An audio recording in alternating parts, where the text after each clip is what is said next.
Legends never die. How you doing, guys? How you doing in this beautiful Wednesday evening? Wait, give me a second. Let me change the scene. Oh, I forgot something actually. This I should cancel though. Give me a second. Give me a second. I'm back in like right now. Give me a second.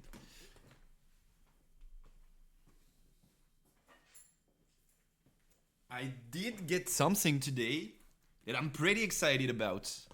Look at this beauty. Maybe I'm a bit small. Well, give me a second. I'll just get a bit bigger.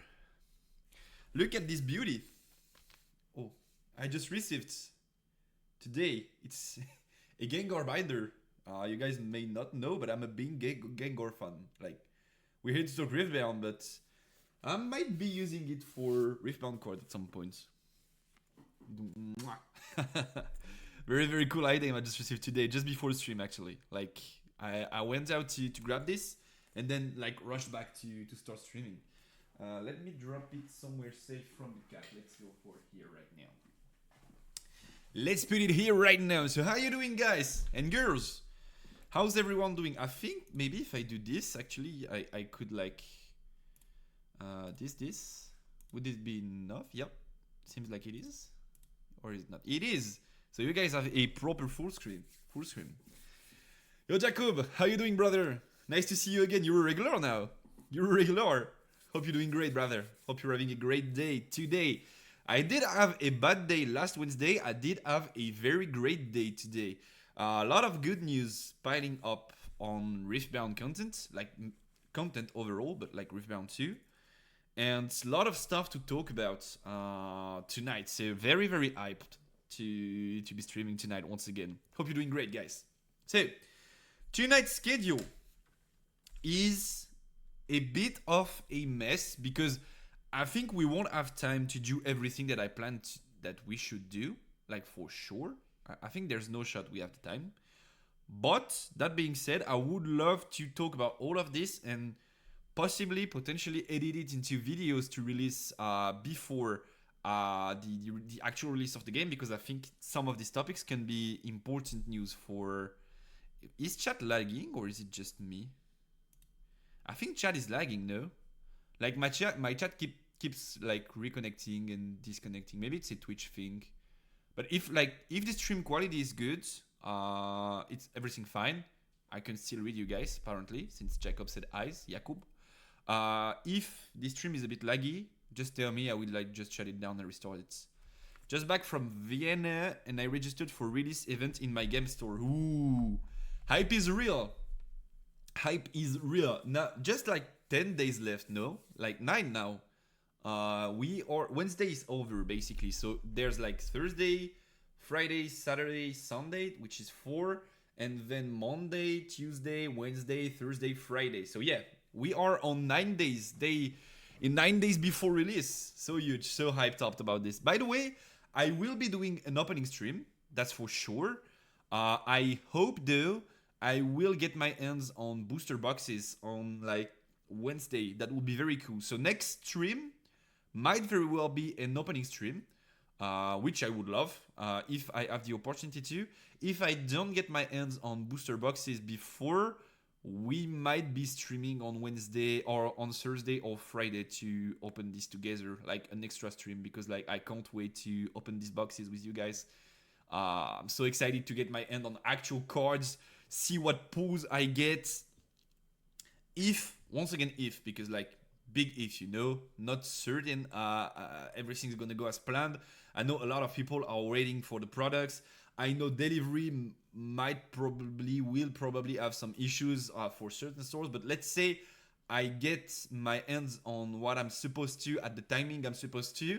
We should be opening a full case together, so 6 displays, sealed, by the way. So 2 overnumbered guarantee. I think they changed the name, right? I think now we're supposed to say showcase, I think, is the new wording for Altarts and overnumbered. I think it's showcase right now. So 2 alternative leaders, basically, guaranteed, and then like 2 arts display, like just like every display. But like sealed case, guarantees you 2 alternative legends, which is like obviously the big eaters, right? So that's something I'm looking forward to get my hands on, and I hope we'll be able to open this together on next Wednesday. Sorry. That being said, tonight's schedule is, as I told you before, packed. So we're going to get down to it. Right now, we're talking decks of the week. You guys know now it's going to become a weekly session, weekly thing that we talk about the decks that top events this week. This is a format that had quite the success on YouTube. Also, I found it pretty interesting to discuss this with you guys last week on Twitch. So what we'll be doing this week is once again going over the top deck lists from China, but also from the West, since we do have deck lists coming from this event, the Runes and Rift Weekly. The Runes and Rift Weekly that has several interesting deck lists that I want to talk about actually. So we will be doing an analysis of these lists together, which are lists from a Western tournament. And then we are going to get ourselves onto the main topic of the night, which is going to be a legend power ranking, legends tier list, call this like whatever you want. But basically last month, about about 30 days, maybe a bit more ago, I did make a Riftbound tier list, which was is it here? It is here indeed, which was this one. We're going to talk about this one, correct it, make it a bit more accurate on the current evolutions of the metagame, and also I've prepared some quote-unquote icons, a little preview for the champions. And I have included, you guys may not see this very clearly right now, but I have included specific variants in the builds, so we are able to rank decks, including several variants for the same deck. We have Kai'Sa Mech, we have Kai'Sa Control, Airy Blue, Airy Green, or they play the same legend, obviously, but they do have very different strategies. And so I felt like now that the metagame is a bit more established, I could take the time to divide them into 2 separate decks and we could talk about them. So this will be our big pre-release tier list. So I think at release and for the format of the first set, best decks will be this, and this should be what should have success. So the big tier list. And also we are going to reflect on what I did last month-ish to okay, I was wrong on this, I was right on this. This is something that we talk about, this is something that we missed, and I got I failed on this particular point. So a bit of introspection and also a bit of tier listing. So this is the big piece of the night, because actually I think it's going to take some time. Also, I'm going to give you my Leona feedback, because as you guys may get used to now, we do have a deck list in the trending page of Piltover Archive, and this is the deck list for this week's locals, which were Leona, and I'm going to give you my feedback on this Leona list, how it went for me, what I think was right or not. And since we did not discuss this list on stream, I'm going to tell you a bit about my experience trying and building this deck. And then last thing for tonight is, I'm not so sure we'll have time to do this, right? But if we do have the time to do so, I would love for us to go over colors in the Riftbound card gallery. And I would like to make maybe a top 5 or 10, depending on colors, of the cards you should try and get at release, because I think they're only going to get better over time, and I think they're going to be if not more sought after, at least more expensive on the market. So these are all the things I'd like to do tonight. As you guys may have understood already, it will take some time, so we're going to discuss all about this. Welcome to the stream, and let's get started with the deck of the week's review, if you guys are fine with it. Since most of the release events will be starter decks plus redraft, did you thought about going over starter decks, game strategies, and what cards should be removed from them? I'm not fully aware about the format, right? Is it like you have a 40 card starter deck, then you have like X packs, X being I don't know how many, like maybe 2, 3, 1 pack, and then you open your packs and you have to like incorporate what's in them to your deck by taking off cards? Because if that's the case, I mean, like, that heavily depends on what you get to open from booster packs, I guess. If that's not the format, I mean, I'm not so aware about exactly what the format is going to be. So I mean, I don't know yet. But if you have more intel about this format, maybe you can tell me and we can try to look at it. I'm open to doing unplanned things and like debating and stuff. So feel free if you have any idea. What were we starting with? We were starting with the decks of the week. So let's get started right now. The first thing I want to talk about is the only Chinese list that we have this week. And by Chinese list, I mean like the only new Chinese list, because of course we did review Chinese lists last week. But this week we only got one list from George. And it's actually an interesting one. And something I want to talk about, because it's Darius Hook. So if you guys have been on the stream for the past few weeks, you probably know I don't like Darius Hook. That being said, there are things in this list that I can kind of see why it worked. And also some things that I'm not so certain why it worked, right? But like, overall, I can kind of get the whole point of the deck building process and why it's working the way it is. So I think we should discuss this list because it's like rather interesting. So this was played in Heifei. I don't know if like, I don't know the way to say the word, but like I guess I'll use Heifei, which was once again a city challenge. So about 100 players supposedly, best of 1 tournament until finals, and then we are on a best of 3 in the finals. So the side deck that you get, oh, I forgot to turn on the pen actually. Give me a second. Epic pen. I keep forgetting the pen though. Too bad I'm too bad. Here we go. Pen is here. So these cards actually are never used in the tournament except in the finals. So I guess they kinda build the side deck like, nah, whatever, like let's just use one of them, like whatever, I won't get in the finals. And then they do, and they're like, so we have like an extra cleave, we have like only one Vi, don't ask me why, only one card a week, don't get me started. Some this guy could kinda see the idea behind it, but like, nah.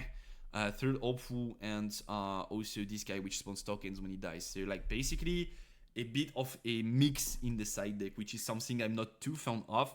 But once again, like, let's just say this does not exist, because what was played 99% of the event is this.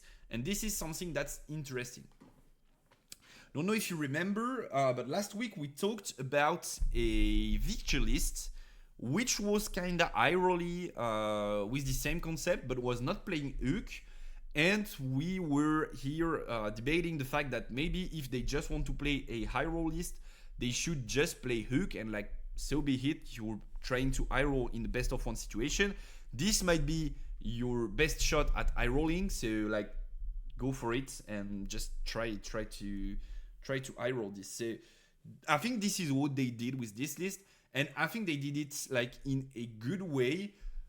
Basically, this list is all about Hook, right? So just for you guys who don't know, maybe some of you don't know Hook because it's actually been hyped up, but like not that much played in Western tournaments because it's kinda flopping, not doing as well as we expected.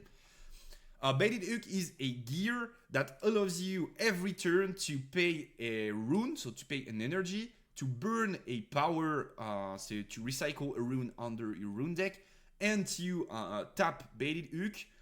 Then you kill one of your units, and the unit that you kill will give you its might value, and you look at cards from the top of your deck, you pick 5 of them, and you can play for free, completely free, a card that has at best or like must have one or less extra might than your previous unit. It was a terrible explanation. If you kill a 2 might unit with the hook, you look at 5 cards from the top of your deck and you can play a unit with 3 might or less because it's one more than the 2 might unit you killed. This was way better. I got you guys. I got you guys.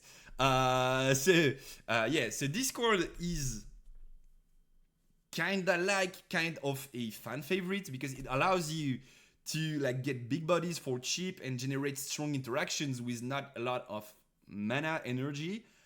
The big problem that I do have with this card, and I don't think we talked about it on stream, is that it requires that you play a lot of cards in your deck that are not so good, if not good at all, if you don't hit them through the hook. Like if you draw Draven, it's a very trash card to play from your hands. 5 energy and a power is extremely expensive for this type of card that does not do anything the turn it's played because it does not have accelerate. Whereas if you hit him from the hook, then it gets a completely different story because like you play for free a card that is balanced around the fact that it is expensive.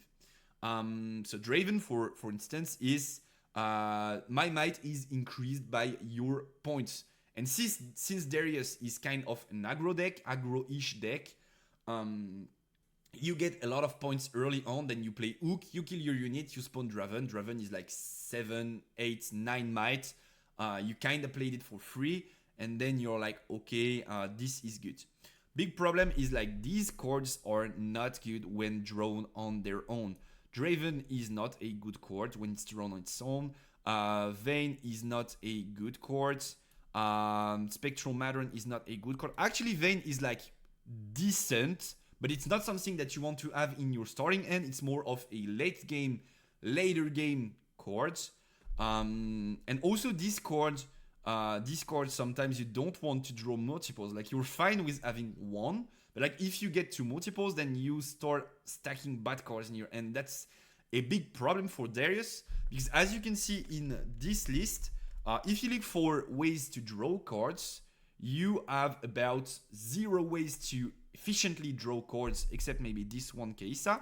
And this like Hidden Blade is not efficient at all. It's just like you kill a token, you draw 2, but it's like not good. You pay a lot to draw 2 cards. It's fine, but like it's not so good. So basically you're kinda stuck with what you have in hands, and you have to like have a not too many bad cards or you're doomed. Receiving based on my game store is champion deck plus 2 boosters plus boosters to redraft depending on number of players. Alrighty, okay, good to know. Good to know. And then you can just like swap cards out of your deck and add what you just dropped, I guess. Rather interesting. So, just to talk about like I might seem pretty negative about this list, just because I don't think it's so strong, such a strong list, but still there are some good ideas there, and I can kind of see why this guy on Darius Hook won and not another one. Most of the time, people going for Hook are very aware of the problem that I was talking about, like consistency and stuff, and so they try to mitigate it by like having 3 Kaisas here in the main deck, having 3 Hidden Blades to draw extra cards. Like they try to kind of mitigate it, and I think this guy did the exact opposite, which he was like, anyways, I'm doomed to be relying on consistency and seeing my cards. So like, whatever, let's just play Casino, and if I roll, then it's very good. And so for all of these reasons, this guy has made some smart decisions, in my opinion. Not playing too many Kaisas could seem like a problem, but like, if we're talking accelerate here, we have the Darius Champion, which is kind of an accelerate card in a way because of like his effect. We do have Vayne, which is accelerate when your opponent controls a battlefield. And we do have only 1 Kaisa, but why is it kind of the worst one in the deck? is because having one extra draw will not change the fact that you're going to use too much resources and you're going to run out of cards. This is what Darius does. He like goes hyper aggro, drops everything he has in hand, and then he's left with no cards and he's on top deck every turn, and he has to rely on Hook to play around this problem, right? But this Kaisa is 4 might, and 4 might is kind of a pain because if you want to play a 4 might unit, you have to kill units that you kinda don't want to kill. Because remember, Hook target is +1 versus what you killed. So you can't drop Kaisa on this, you can't drop Kaisa on this, you cannot drop Kaisa on this, this neither, and so you kinda have to kill like either this, or this, or this, or this, or this, which are units you want to have on board, right? So this Kaisa is kinda only good when you draw it, and having Vayne as an option to like rush through things is a better one. So I kinda like the way he played around the problem of having Hook in the deck. That being said, I think this deck thrived only because it's best of 1 format. I think it's like only because of best of 1 format that he was able to high roll his way through the tournament with strong interactions. Also, something that I did not mention interactions wise is like, maybe I already talked about this on I think, but I think the only deck that should play Seals is Darius because of the legend effect. So like if you've already played a card this turn, you get 1 free energy from the legend effect, right? And so when you're going first on, so you have like 2 energy, right? You can float this energy. So you have a yellow rune tapped. Then you play Seal. So you still have 2 energy and you have a power. You are able to generate an energy with Darius effect since you played Seal. So you play the card, you can generate an energy. And then turn 1, you have 3 energy and you are able to play Vanguard Captain. Which is a very strong interaction on turn 1, right? So you get a 3/3 unit plus 2 tokens because of Legion, and then next turn you burnt a rune to play Seal, so you add 1, okay? But then it's quote unquote not a problem because next turn you get to 3, but you can still play Hook and resolve the effect because if you play Hook, you use all 3. But Darius is going to give you an energy and Seal is going to give you the power cost for Hook. So basically this is the most high roll beginning start of the game you could get is like Seals into Captain, into Hook next turn, and I start stacking bodies. And let's say like Hook hits something like Matron, and then you can go Matron, bring back Vanguard. Probably the game is over. Like you probably won the game. Just out of like this, and even if you hit something like Draven, then you like tokens can conquer, and then you're on 2 points already. So Draven is a 5/5, so it's like already a decent unit. So this deck has a lot of combo potential to high roll. I think on a 10 to 12, 16, whatever rounds event, including Top Cut, this deck has no chance of having good drawing every game good enough hands to like get through his matchups and win it all. So I kind of don't think we're going to see this deck perform at a high level. But if you want to play something a bit casino ROE, this is probably one of the best Hook builds I've seen in a while, and I kind of like the way he went with this. Is it raw power or power with buffs also counts for Hook? So it's raw power and buffs and debuffs don't work. I've had someone at locals try to... So I did try Darius Hook at some point, like a few weeks ago, to like make sure I was not wrong on something. I was not missing something key that would like make people play this deck because I kind of don't like it. And so, hey Hide, how you doing? Welcome to the stream, brother. Hope you're doing great. Hope you're having a great Wednesday evening. Nice to have you here. So what I was saying is I did try Darius Hook. And so I went Hook, kill my whatever unit it was. I don't really remember. And then the guy was, wait, I have a reaction. and they decided to play Stupefy on my unit to like reduce its might. But like be aware that this interaction does not work because Hook is kill a friendly unit, so you take it and you put it into the trash. It stops being affected by any buffs or any minus that they might have received. And then once this unit is killed and into the trash with its raw stats, you look at 5 and you check the might at that exact moment to know what you can or can't play. So don't waste your stupefies, don't waste your smoke screens.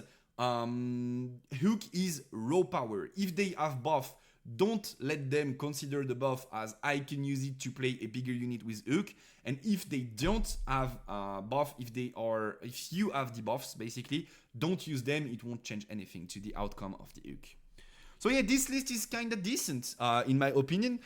If you want to play a Hook gamble list, if you want to play something consistent that is going to give you a high win rate in like bigger events, you probably should not play Darius at first, and then you should probably not play a Hook deck either, right? But once again, this is my opinion. You guys have the right to disagree. I'm trying to give you as much intel as I can to like make you understand why I think that way, but you guys can disagree and be like, I still like my Hook deck. When I hero, I stomp everyone. And then you're right. If your goal is to have fun and play the deck you love, then go for it. There's nothing I can say to like be, oh, you're wrong to try and have fun. No, just have fun. It's like, it's a game, guys. It's a game. So have fun. But like, if you want to compete and win an event, and if that's your goal, then I don't think you should pick this deck. That's about it regarding this Darius list. Are there any questions in the chat? If so, feel free to let me know. If not, how about we get to the other lists, which this time are from a Western tournament, which is rather interesting. I don't think we've reviewed lists from a Western tournament, at least not in the past few weeks. So maybe at the very beginning, but I don't think in the past few weeks. Let me just kill the pen, right? All good. And then let's go with these lists. So the Runes and Rift weekly tournament 3. Something that I want to mention is there are, maybe they talked about it on their page though. Did they do so?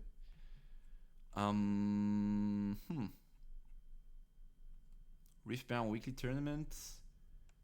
We don't have the number of players, right? 28. Okay. 28 capped to 32. So smaller events, of course. Players probably not as good as what you would expect from a bigger tournament in China or something, or maybe like very good players, but like less like people at the table. So some of the good players are not playing, of course. But we have some interesting things to look at, and this is what I wanted to talk about with you tonight. And the first thing is this Volibear list that managed to get a top 8 finish at 5th place. So obviously it's like a bit less than 30 players. So top 5 is not like insane crazy, but like why not? It's still a result. And to be fair, in my opinion, and even after reviewing this list, Volibear is like beyond trash. So like unplayable. So it's still a cool result for such a deck. We do have an Aurora list, which is something we usually see Mastery and Misfortune play most of the time, sometimes Garen too. But like we do have an Aurora list for Volibear this time. I think it's basically the only way to play the deck and like snatch some wins here and there, which is like you try to get to ramp, you access Aurora, you drop Aurora on curve, and then you might have a shot at just overwhelming your opponent with your huge bodies and winning the game. What's rather interesting with Volibear, at least in theory, because like there's no advantage to play this legend. Let's make this clear. you should probably not play Volibear if you want to win. But like, what's rather interesting with Volibear in like looking for an Aurora build is that the legend allows you to ramp whenever you play a mighty unit. So this allows you to cut down on cards like Catalyst, to not rely on cards like, what's it called? Meditate? No, Find Your Center. My bad, sorry. Which is also played in Yi. They play Mobilize because it's a cheap way to ramp runes. But like, if you don't see it, it's not as terrible as in Other or Radex, because you can still ramp like basically all of these guys. This, and just not the Sky Splitter or ramp cards. So if you happen to only have a Blazing Scorcher to drop in the mid game, but you did have a Mobilize in the early game, like you were on 5 runes, you played Mobilize, so you get to 6, then you play Scorcher, you get to 7, and next turn you can Aurora. So that's basically the only advantage of playing Volibear over other legends. Baited Hook opens a chain. You need to declare your target, but until it resolves, opponent could stupefy to affect the might of your target unit, and it will indeed reduce the might used in the M+1 result. I am pretty certain it's not the case though, because the first thing you do when you resolve Baited Hook is kill your unit, and then your unit goes to the trash, and it's in the trash that it checks the might stat of your unit. So I am pretty certain this is not true. And I'm like 99% certain that the might stat that is checked is at resolution in the trash. And so even if you did reduce its might on boards, it does not work in the trash. Like when I play whatever unit gets sent to the trash and it was like buffed or might reduced, when it gets to the trash, like every buff, every reduction is like taken away and it goes back to its original value. So I'm like pretty sure this is how this works. That being said, we could probably check on Discord, though it does not cost much, right? Let me check in the ruling section of Discord.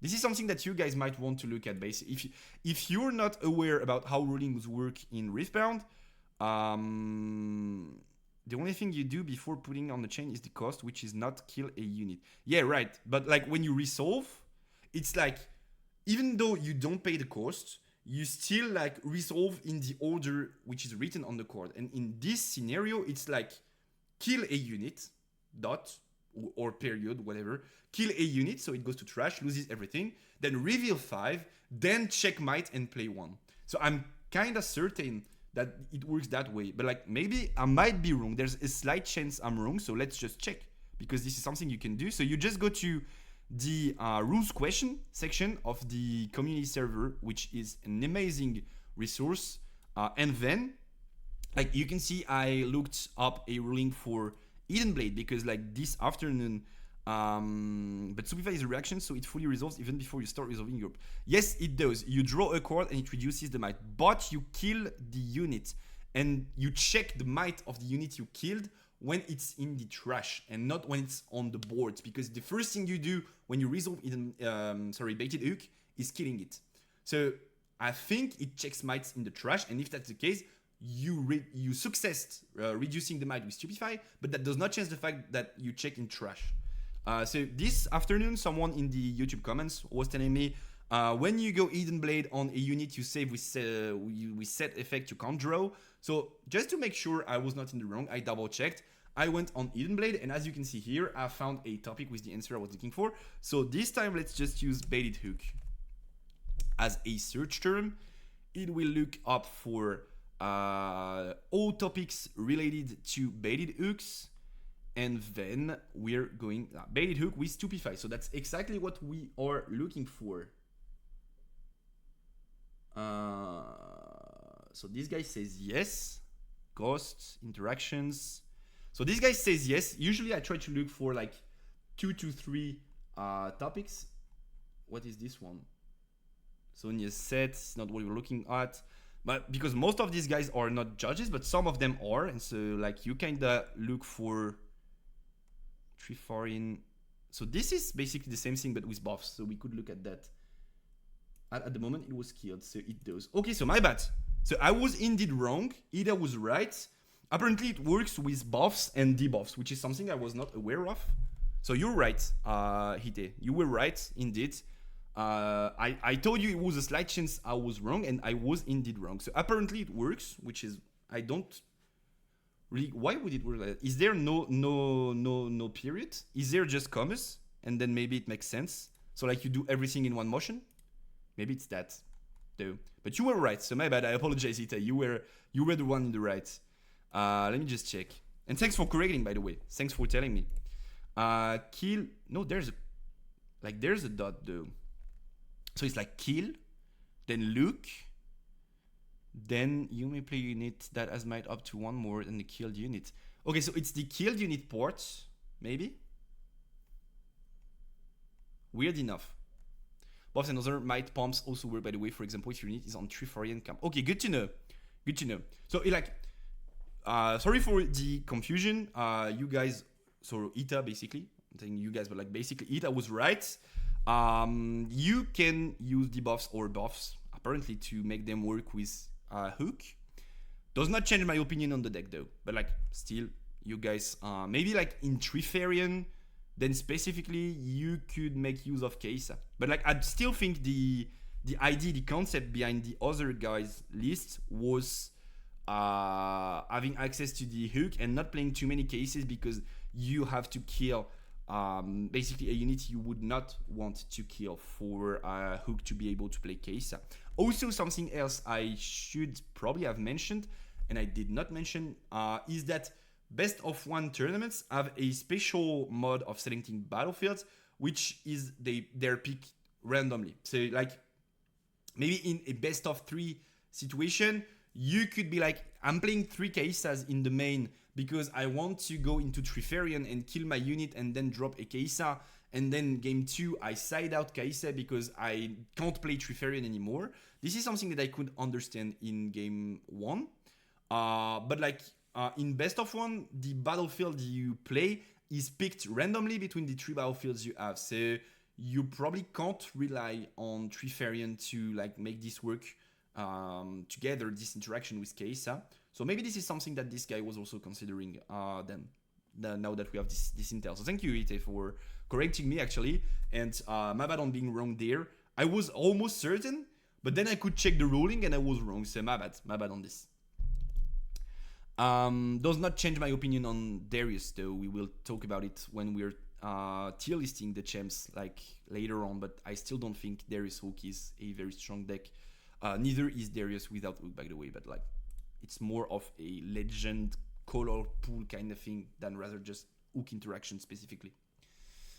So this Volibear list I was talking about is kind of interesting in the idea of I'm ramping to Aurora without playing that many ramp cards, without skipping a turn because of Catalyst. We also see Get Excited, which is a very cool card that you can basically only play in Volibear, I think. Because like Get Excited is, you use Get Excited, you pitch a card, so you discard a card from your hands, and then you inflict damage to an enemy unit at a battlefield. I think it's to a unit, by the way. You could probably target yours for whatever reason. But equal to its might, I think. No, it's energy cost, sorry.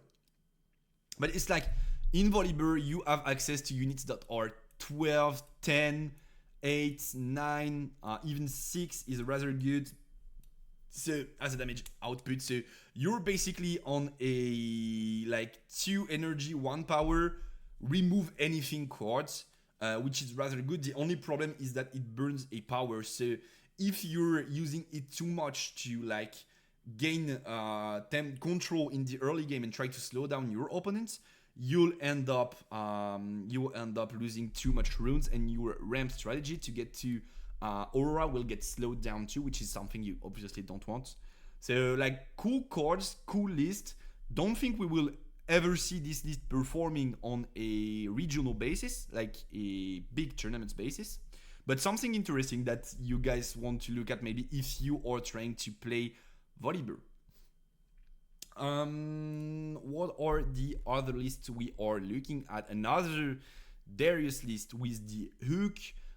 This time we see 2 Dariuses and 2 Kaisas and only 1 Vayne.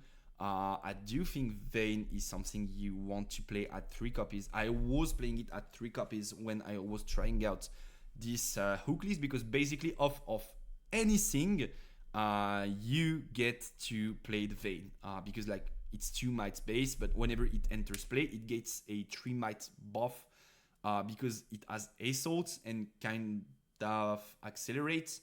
So you kinda play a 5 might unit from like something like a token or a small unit, which is very good. Something that you definitely want to hit with the hook if you have access to it, and something that is fine to play from. And like if you consider it as a 5 might attacker, then paying 4 energy and a power to accelerate a 5 might unit is very decent.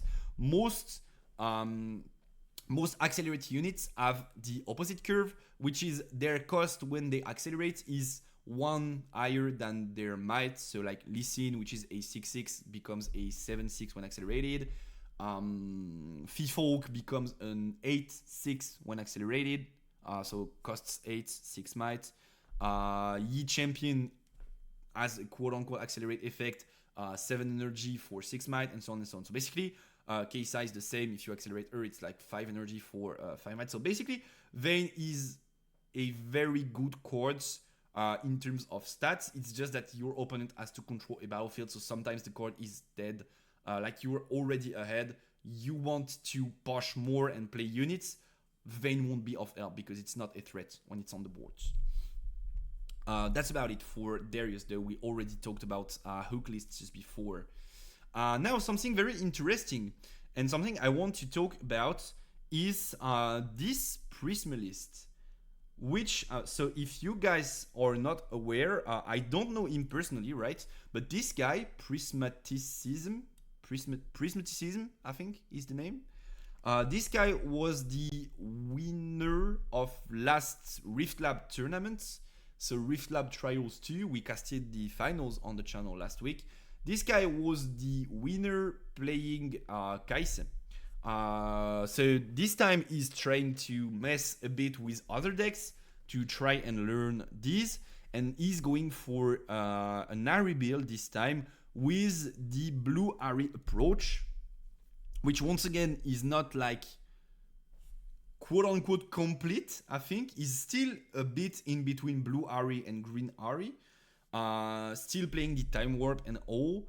I'd be curious to know if like with this list he still manages to have the amount of resources to play time warp on a regular basis. But since it's only a one-off in his main deck and one-off in his side deck, I guess it's not like the big part of the strategy, and he's mostly trying to rely on a more of a bluish approach, which is like blue Airy plus Poro plus Ravenbloom, a lot of pump and debuff spells, also the smokescreen, which there's another copy of in the sideboards, and then like these cards, I guess even the little clockwork, these cards are more of a time warp Ari-ish builds. And these cards too, I could kinda understand playing a big endgame unit in like a blue Ari strategy. I just think Mundo is better, but I don't think these are like terrible options at all. And then he plays a green Ari in the sideboard for some matchups where you have to time warp your way out of things. So interesting lists on Prisma's side. I think people are starting to realize how strong blue Ari actually is. And I think we will be seeing a lot more of these lists in the pretty close future, because I still think blue Ari is one of the best decks in the current metagame, and it's just been underexplored. And also I think people are a bit afraid because like you play some weird ratios of turn 1 units and stuff that you don't have like so many turn 1s. In this list is on 9 though, but like on most lists I've played so far, I'm on 6 turn 1s and like maybe a 3 might unit like Eager Students, a 2 off, something like that. And so like these guys together are sometimes you're missing on turn 1s, and I think like bigger players want consistency above all, and so they're a bit afraid to trade. But I don't think missing on turn 1 is such a problem, especially when you can play Blue Airy on turn 2 for certain, because it's your chosen champion, so you're sure you don't have to draw it or whatever. It's like in your champion spot. So kind of like this list, kind of like the way things are going with Airy, and I really do think Blue Airy is a way better chosen champion than Green Hori is. So something that I do like a lot to see, and I hope these good players, which Prisme is one of them, are going to start working on their Blue Airy lists and like bring it to the place it deserves in the metagame. Let me just grab a bit of water, and then we're going to keep reviewing these lists.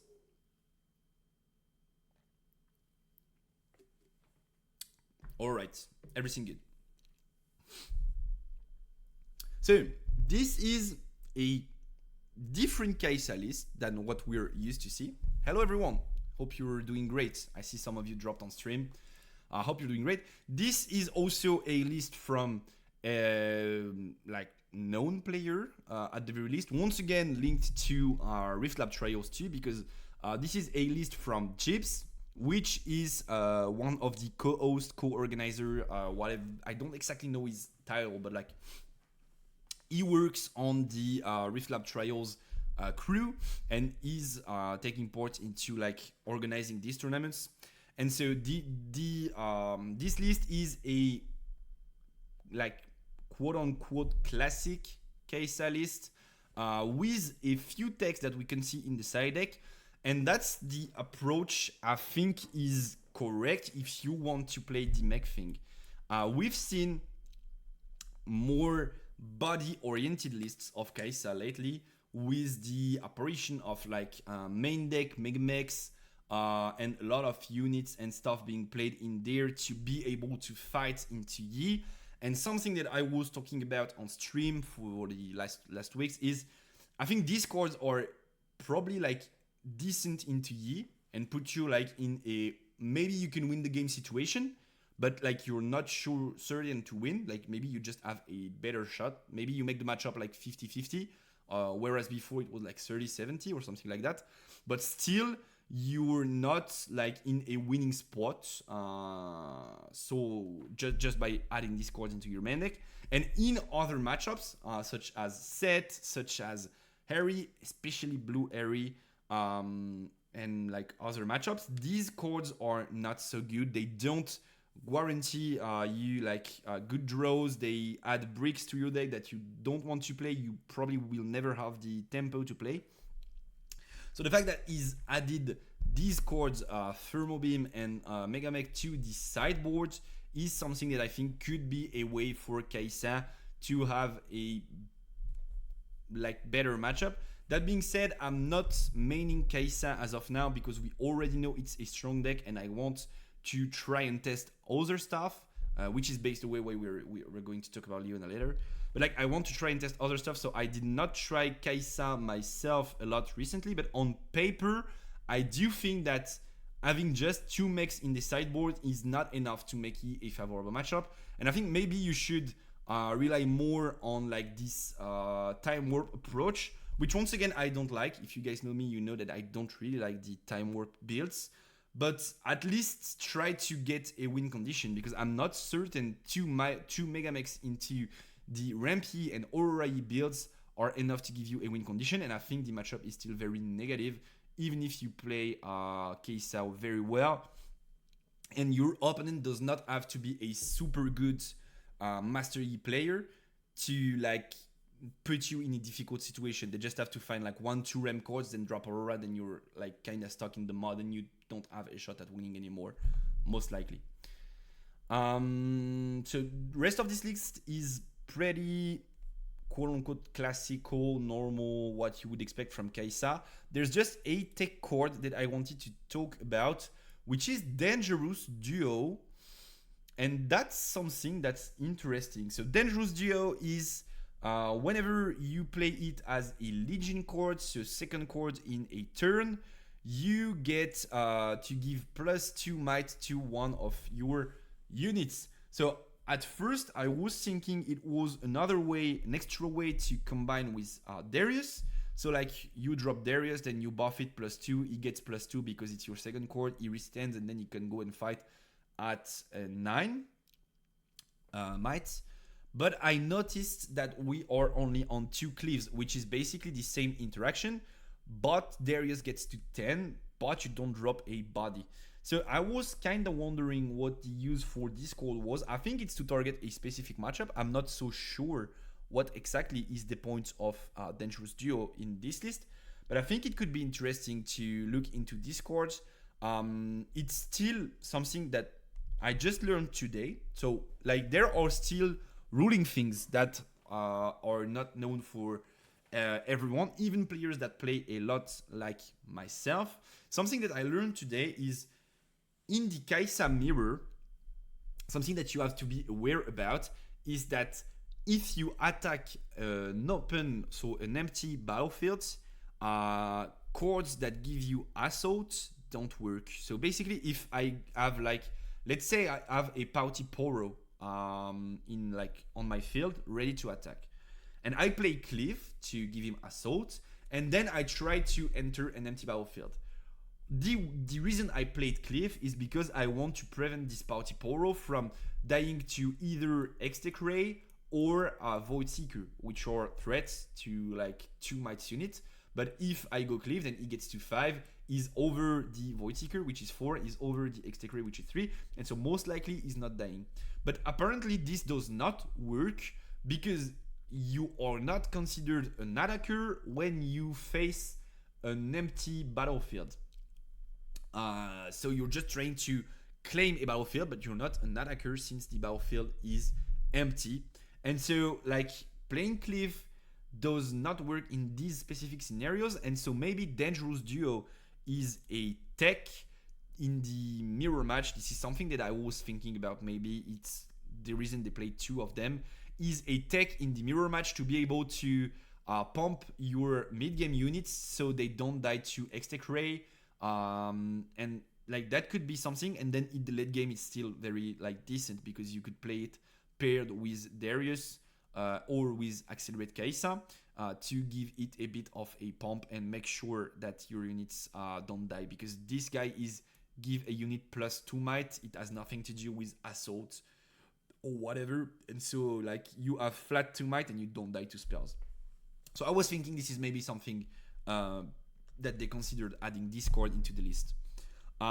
Just one thing that I still don't like is this Dreaming Tree. It's becoming a more and more of a trend in the Kai'Sa lists that I've seen recently, and I kinda don't think you should be on the Dreaming Tree when you're playing Kai'Sa, because basically what are the chords that you want to play on your very own units are these chords.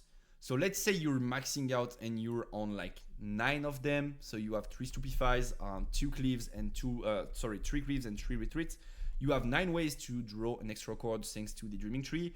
But like most opponents you're going to face that are also playing heavy spells will also have access to these chords, and so you're giving them a battlefield that allows them to draw, and this is exactly something that you don't want in Kai'Sa, because your goal, your best win condition is to kind of starve your opponents. So he's playing bodies, you're blasting them with like Falling Star, you're blasting them with Smoke Screen, combined to like Ray and Void Seeker, you're blasting them with Rain, and so all of this makes it so that your opponent has to keep playing bodies over body over body, and when he has no more body in hand, then you just basically win the game because you have extra big units to push.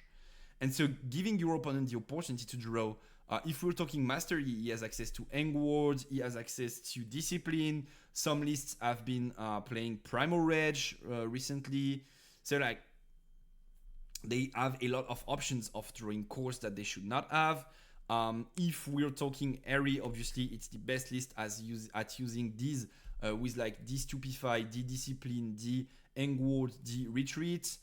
Victor has access to like basically yellow decks have access to Eden Blade, which on their own body then gives them 3 draw, and like drawing is most of the time a problem for yellow decks. Victor is pretty bad at drawing. Darius is pretty bad at drawing. Set is pretty bad at drawing cards. So I don't think this is a field you would want to play in Kesa. And if you're looking to dig your deck, you might as well play Zones Warren, in my opinion. So that way you at least don't give them card advantage. They just like pitch one, draw one, but they don't add extra cards to their hand, which can sometimes be very substantial in the matchup. So something you have to be careful about. That being said, it's becoming a trend, and I can kinda get why, because it feels pretty good to be able to draw extra cards when you're using a spell that is already beneficial for you, right? Then next list I want to talk about is the winners one. So this one, by the way, I did this, no, sorry, not by the way, but like I decided not to spend too much time on this list because this is a very generic one. I think like it's just basically player diff in a way, the way this list works, because this is just a very packed list with all good cards at 3 off, 3 Stupefies, 3 Cleave, 3 X-Tech Ray, 2 Retreats, because like it's kind of only good in the mirror match, 3 Ravenbloom, 3 Falling Star, 2 Smoke Screens, 3 Watchful, 3 Yordo, 3 Void Seeker, 3 Hopeful. So basically this guy was like, okay, I know exactly what I want to draw. These are the good cards in my deck, so they are 3 offs. And then the sideboard is a toolbox for specific matchups. Sprite Mother is extremely strong in the mirror match. Smokescreen is extremely strong into Yi, into Set, big bodies decks. And then you have Rain to win longer games, control fights. You have another Time Warps to try and win into Yi. So I kind of like the way this list is shaped. I think it's just like a very good player that wants to see consistent hands, like basically have access to the same tools every game and sequence them properly to win the game. Basically, I think that's what he went for, and I kind of respect that, because I think if you're going to a regional after preparing for like several weeks, this is the kind of list you should be bringing, a very clean one with like established ratios. This is what I want to draw, this is not what I want to draw, and so on and so on. So I kind of like this list. Then we have a green Airy that lost in the finals, which is Puke, and I think Puke was the winner of last week's Runes and Rift tournaments. Triple Yordo, not a fan favorite, honestly. You might be right on Triple Yordo. Thing is, like, last week, I was talking about cutting Time Warp from lists, because, like, Time Warp is, in my opinion, not such a good card. I can understand why you would want to play it, but I also think it's a mistake, right? And so we were thinking about what to cut, because, like, we already have so many good cards in the deck. So if we cut Time Warp, what do we add in the Time Warp space?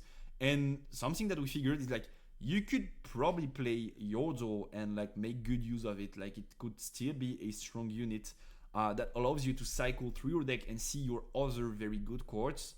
So, like, it's a bit expensive for its might stat. But something that's interesting also is Yordo, when it's paired with a bigger unit, can sometimes be very good at playing around Deadbloom, Predator. So like this guy, maybe you guys don't know Deadbloom though. If you don't, you should take a look at this card. It's like very strong in the current formats.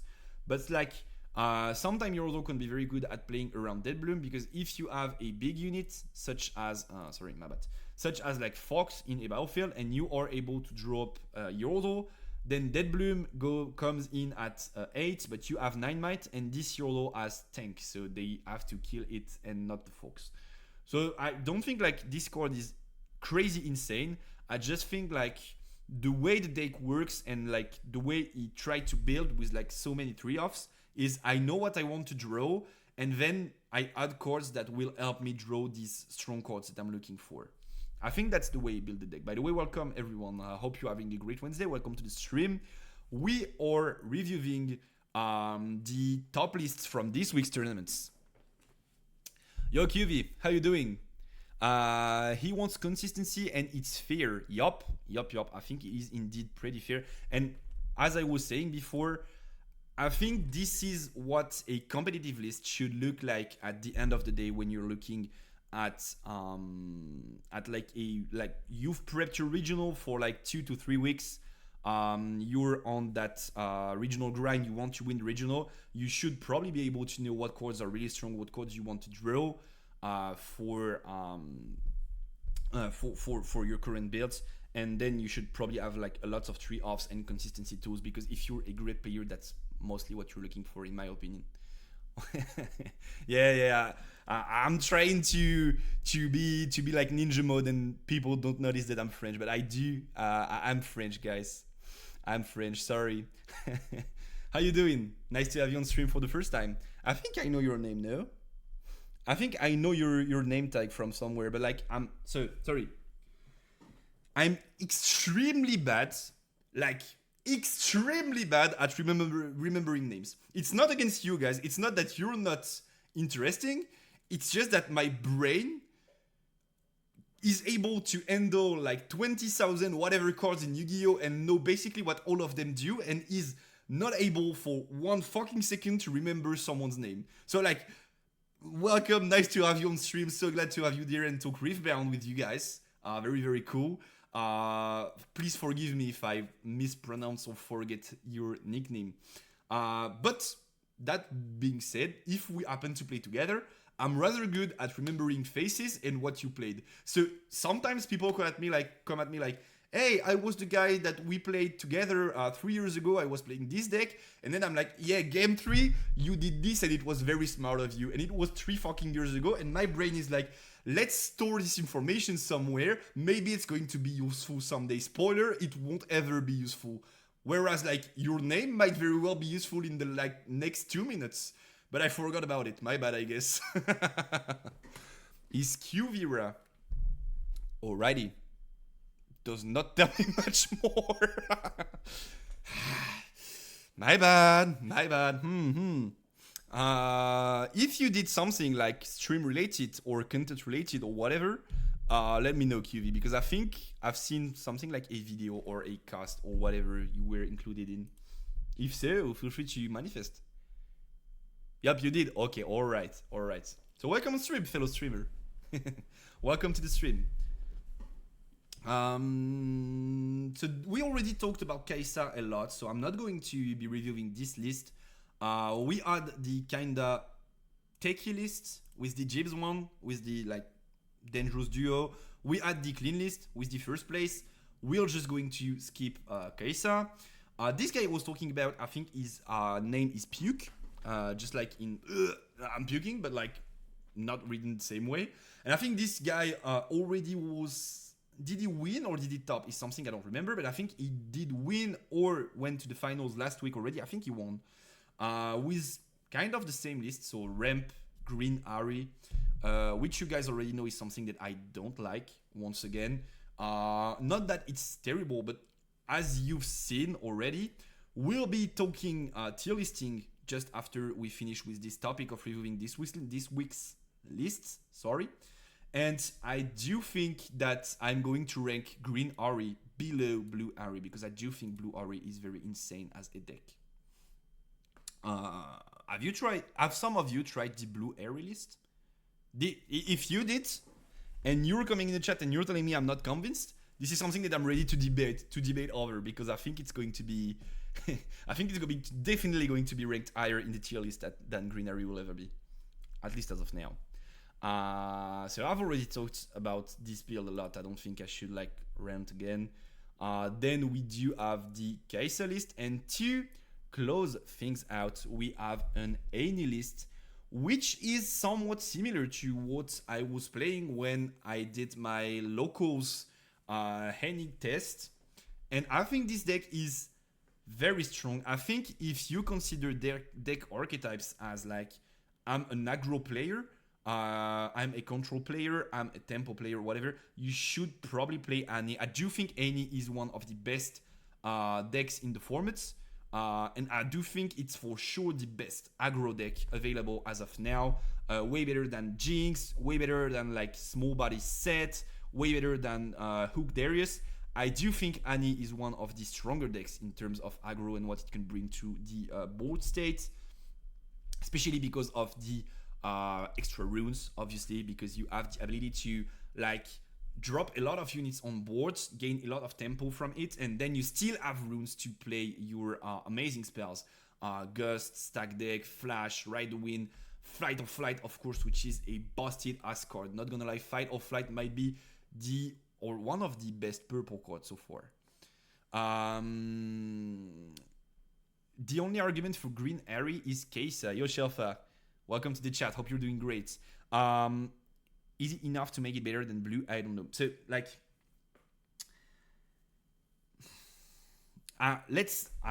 okay. So let's try to, like, give you... So I could go for a full hour talking about why blue Harry is better than green Harry in my opinion, and I might be wrong, but I'll try to summarize my thinking process, right?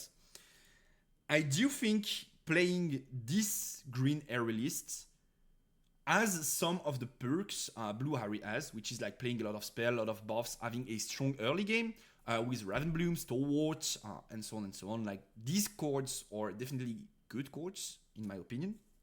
But like, you kind of rely on having access to Time Warp at the right moment, and you kind of have to auto-include in your deck cards that don't have a great impact on other matchups, right? And doing all of this, which I think is kind of already big debuffs, you can't fully commit to the approach which you're very strong at. You have to play a vanilla champion, which is pretty expensive, because basically this Ahri, if your opponent is a good player, this green Ahri is never, ever, ever going to resolve its effect, because she's dead. Whenever, like, she hits the field, she dies.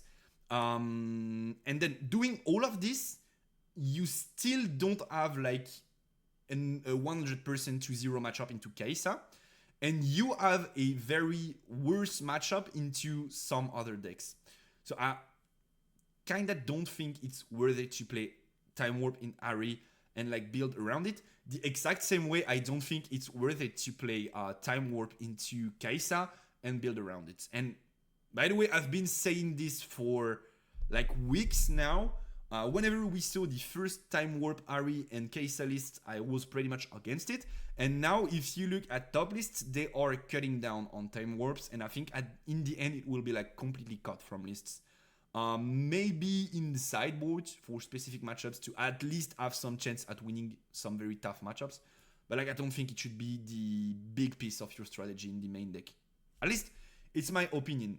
I've already talked about it enough. If you guys want to debate this matter right now, we could. Obviously, some of you are new to the stream, and I appreciate that. Thank you for being here. Feel free to drop a follow, because we are... By the way, thank you, QV, for the follow. I did not see it, but like, we are streaming Riftbound every Wednesday. Meta Riftbound, so competitive analysis and stuff. Feel free to hang out, and let's have a great time together, for sure. Do you have a deck list to pro? Yup, I do. Do you want to see a Harry list? No, actually, do you want to see the best Harry list? Let's be cocky for a while now.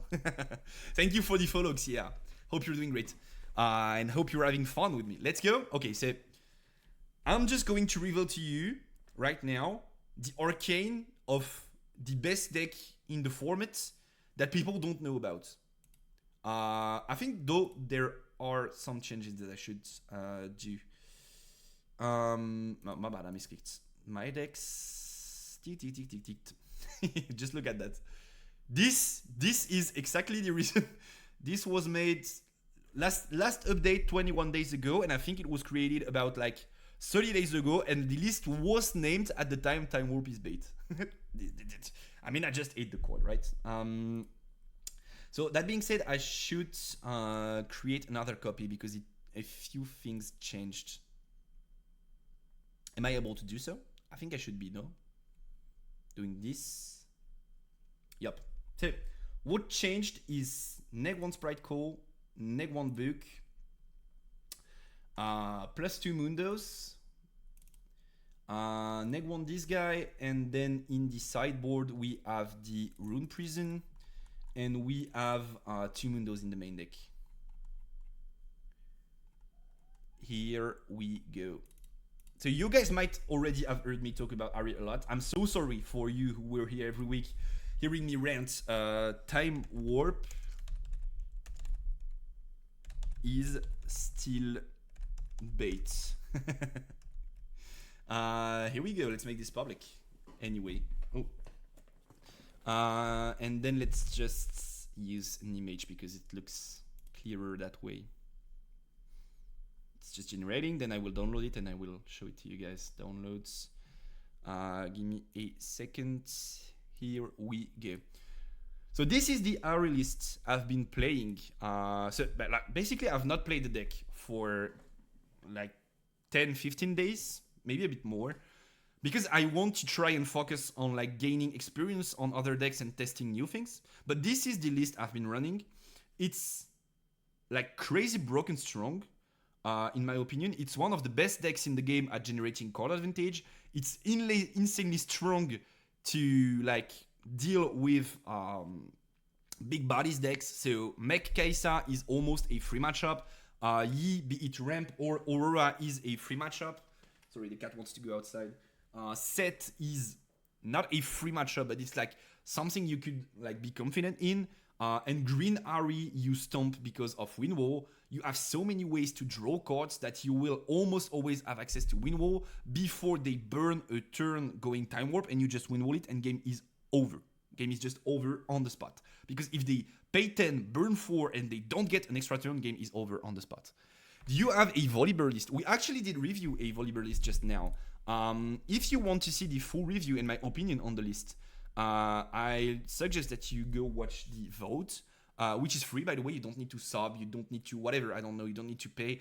You can just watch the free vote, but we did just review this Volibear list, which I think is kind of interesting, but like not like insane strong. Once again, if you want to compete and try and win, you should probably not play Volibear. But if Volibear is something that you like and you want to try and play this legend, this list is something interesting you could look at. So yeah, this is the list you probably should try if you want to play Blue Ari in the current metagame. And if you're like if you're like fond of like tempo decks and the way you have to manage like core advantage in Riftbound to get advantage over your opponent, this is one of the best decks you could play in the formats. And if some of you want to try it and come back next week and be like, hey guys, it was right, it's the best deck in the format, feel free to do so, because I still think it is. And we're going to talk tier list later, and I definitely think this deck is one of the best decks in the formats, even though it's heavily underexplored. Yo Spirit, how you doing, brother? Nice to have you here. By the way, QV, are you still here? Because if you are still here, I was planning to do this tier list talk alone. But if you want to hop in on a vocal or whatever, and like Discord call, and then we could like debate and discuss this would probably be interesting. You just have to be fine with English though, which is, I don't know if you are. I mean, you probably are, because I only watched English cats, so if you were in one of them, you probably are fine with English. Emo. So feel free, if you're still here, feel free to let me know. Maybe we could like do this together, or I'll just do it on my own as it was planned in the beginning. So this is my hero list, and something I don't want to bother you guys with every 10 minutes, but I really do think it's a strong deck, and I really do like the fact that top players like Prisma and others are starting to explore this build and realize that even though it takes a lot of skill to make it work properly, it's one of the best decks in the formats. Yup, I am French indeed, Simpy. I'm trying to go unnoticed, but you might have noticed from my accent. Yup, I am indeed French. Why Sprite Core and not Ares signature spell? So Sprite Core has a lot of perks in this list. The first one being that you are able to use it as a free way to play your hidden cards, which you kind of have a lot of, be it Console the Past or Blast Confi, or very strong hidden cards. And you can also play Sideboard Zonia if you are looking to play a lot of cases. It's a decent card in the deck. And also you can afford to like play so few units because you have cards like Sprite Core and Sprite Mother, which make it so that if you miss on turn ones, which are Ravenbloom and Stalwart, you still have a great way to have an active unit on turn 2 to drop your spells on, because sometimes you have like a lot of spells and like nobody to value them, and you still need bodies to like get the most value out of your spells. Like send a Sprite Core. Sometimes sending a Sprite Core into like Dreaming Tree and just using Discipline on it. You take a point, you draw 2 cards, and it's enough to have you back in the game. And then you like hide Blessed Cone.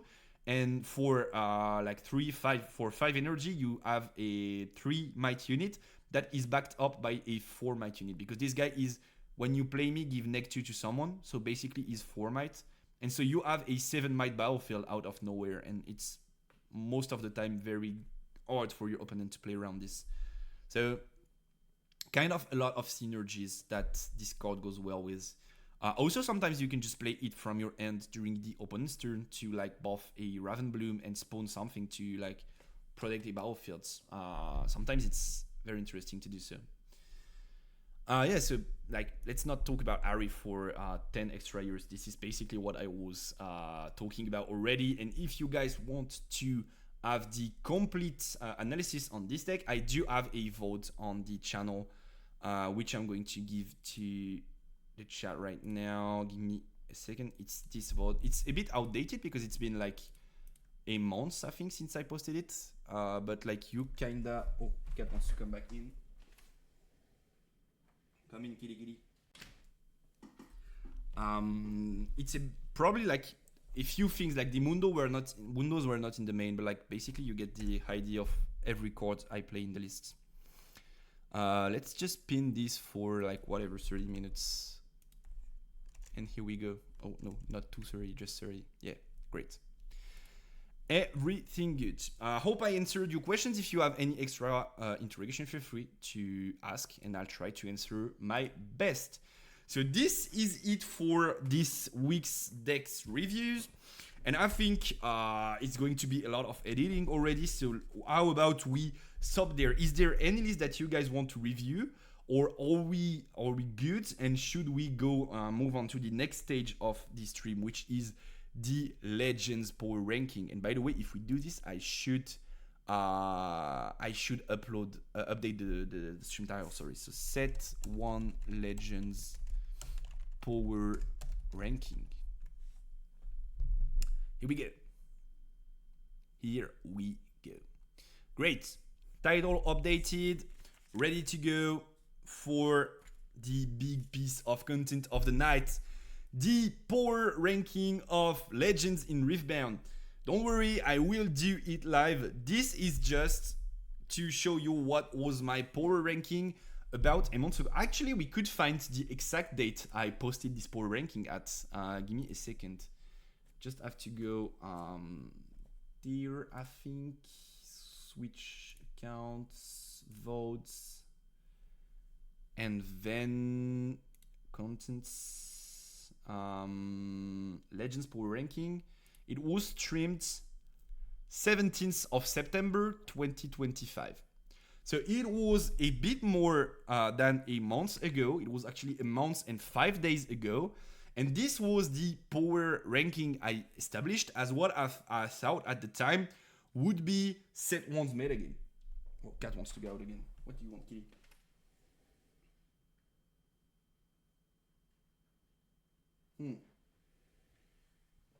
She's not so sure and I can't have the door open while it's raining. So this is what I established as the Legends power ranking for set 1 about a bit more than a month ago. At the time, I think we only had the first 2 regionals in China as data, which was like better than nothing, right? But like still not everything we know today. There's obviously a video on the channel about how all these legends and stuff and like why I think everyone is ranked the way they are here. But the first thing we're going to do right now is like reflect on what was right and what is wrong in this tier list. And then we're going to jump onto the actual tier list. And for this edition, I've decided to split Legends in between like variants of the deck, basically. So like there are several Yi builds, several Darius builds, several Kai'Sa builds, several Victor builds, and so on and so on. And I'm going to go over each of them and be like, okay, I think this is the better way to play this deck, and I think this way ranks there. This is not the best way to play this deck, but it's still decent or not, and then it ranks there, and so on and so on. And so you guys have my opinion on like all of the set 1 legends and builds so far, and you know what deck you want to look at when you're starting Riftbound, which is in about 10 days, actually 9 days, because it's Wednesday evening in France. So in about 9 days, we are getting our hands on real cards, and we are able to play real Riftbound, and this will be so cool. So first of all, this was the tier list I uploaded last month. I think, in my opinion, at the time, this, oh, it's very small. Give me a second to make it bigger. Yeah, exactly. So at the time, this,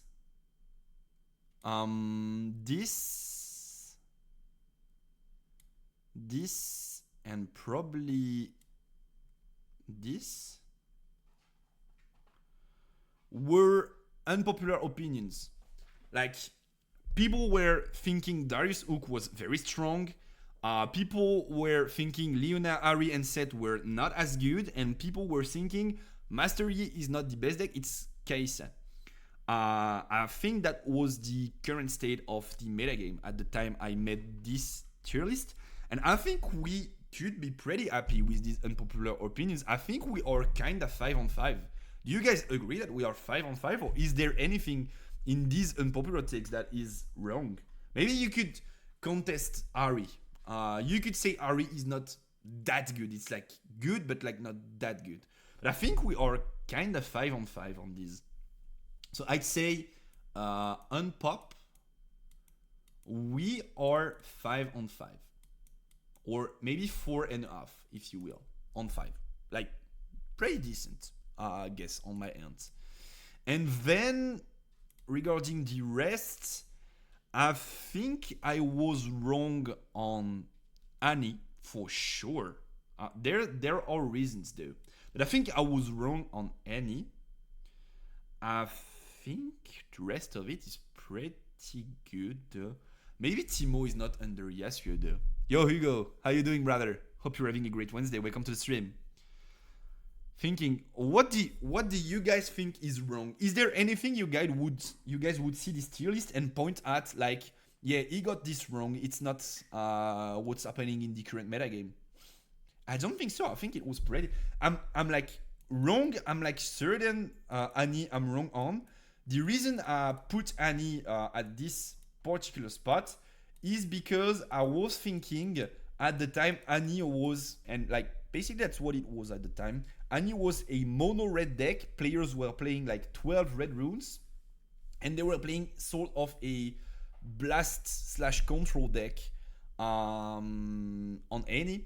And like I was saying, this is just a worse version of Kaisa, so why would you even consider playing it? And so this is why I dropped it so low in the tier list. But like right now, since the tempo build, like maybe not even tempo, but like aggro build of Annie is rising, I definitely agree that this was too low of a pick, and it should at least have been in the decent category. Timo is at least decent. Same with Annie and Darius. I don't think I agree, but welcome to the stream, iChance. I don't think I agree though. I think Darius and Timo are pretty trash right now. I think Timo and Darius are pretty bad right now. I do agree that MF could be dropped though. I do agree. I should probably add MF. You're right. I think MF could be dropped to not good. I'm personally even lower on Jinx. Yeah. But like, I mean, like, the only reason Jinx is not in the tier below is because like the two bottom legends are unplayable legends. To be like honest, Garen and Volibear are legit unplayable. You like, I don't think you could even win locals with them. Whereas with Jinx, I think you could win locals if you're a good Jinx player. Like, it's still a tier above Garen and Volibear, but like I would not say it's a good deck. That's why it's in like not good. I think the rest of it was pretty correct though. So yeah, I do agree that I had two wrong rankings in my opinion, being Annie and MF. MF should have been lower and Annie should have been higher for sure. And I think the rest of it is pretty accurate. Now, what we're going to talk about today is not only like just ranking them and be like, okay, we're done. I'm going to explain each and every variant, every build possible for these decks. I'm going to tell you guys what I think are their strengths, their weaknesses, and like why I do place them so high or so low in the tier list. So this is just like to recap what we got wrong and what we got right. Now that we do agree on that, I will just clear this. Overall, I would say I'm pretty satisfied with the way things are. If you are basing Teemo off these blue Teemo Nocturne decks, I would agree not good, but either the Ride the Wind Mundo invert stuff or mid-range Mundo Watcher stuff is at least decent. So basically, you end up becoming a big bodies deck with like the build you're talking about. So for like, he's using shortened words, of course, but like to explain to you guys what he's talking about is you play like kind of Teemo, tempo Teemo with the ride the wind stuff, and then you rely on Mundo and Watcher to close the games. Mundo being like Mundo and Watcher being the Fox, for you guys who don't know who Watcher is. And so yeah, you kinda end up becoming a big bodies deck. But if you're a big bodies deck, what is the perks of playing Teemo over decks like Yi and Set?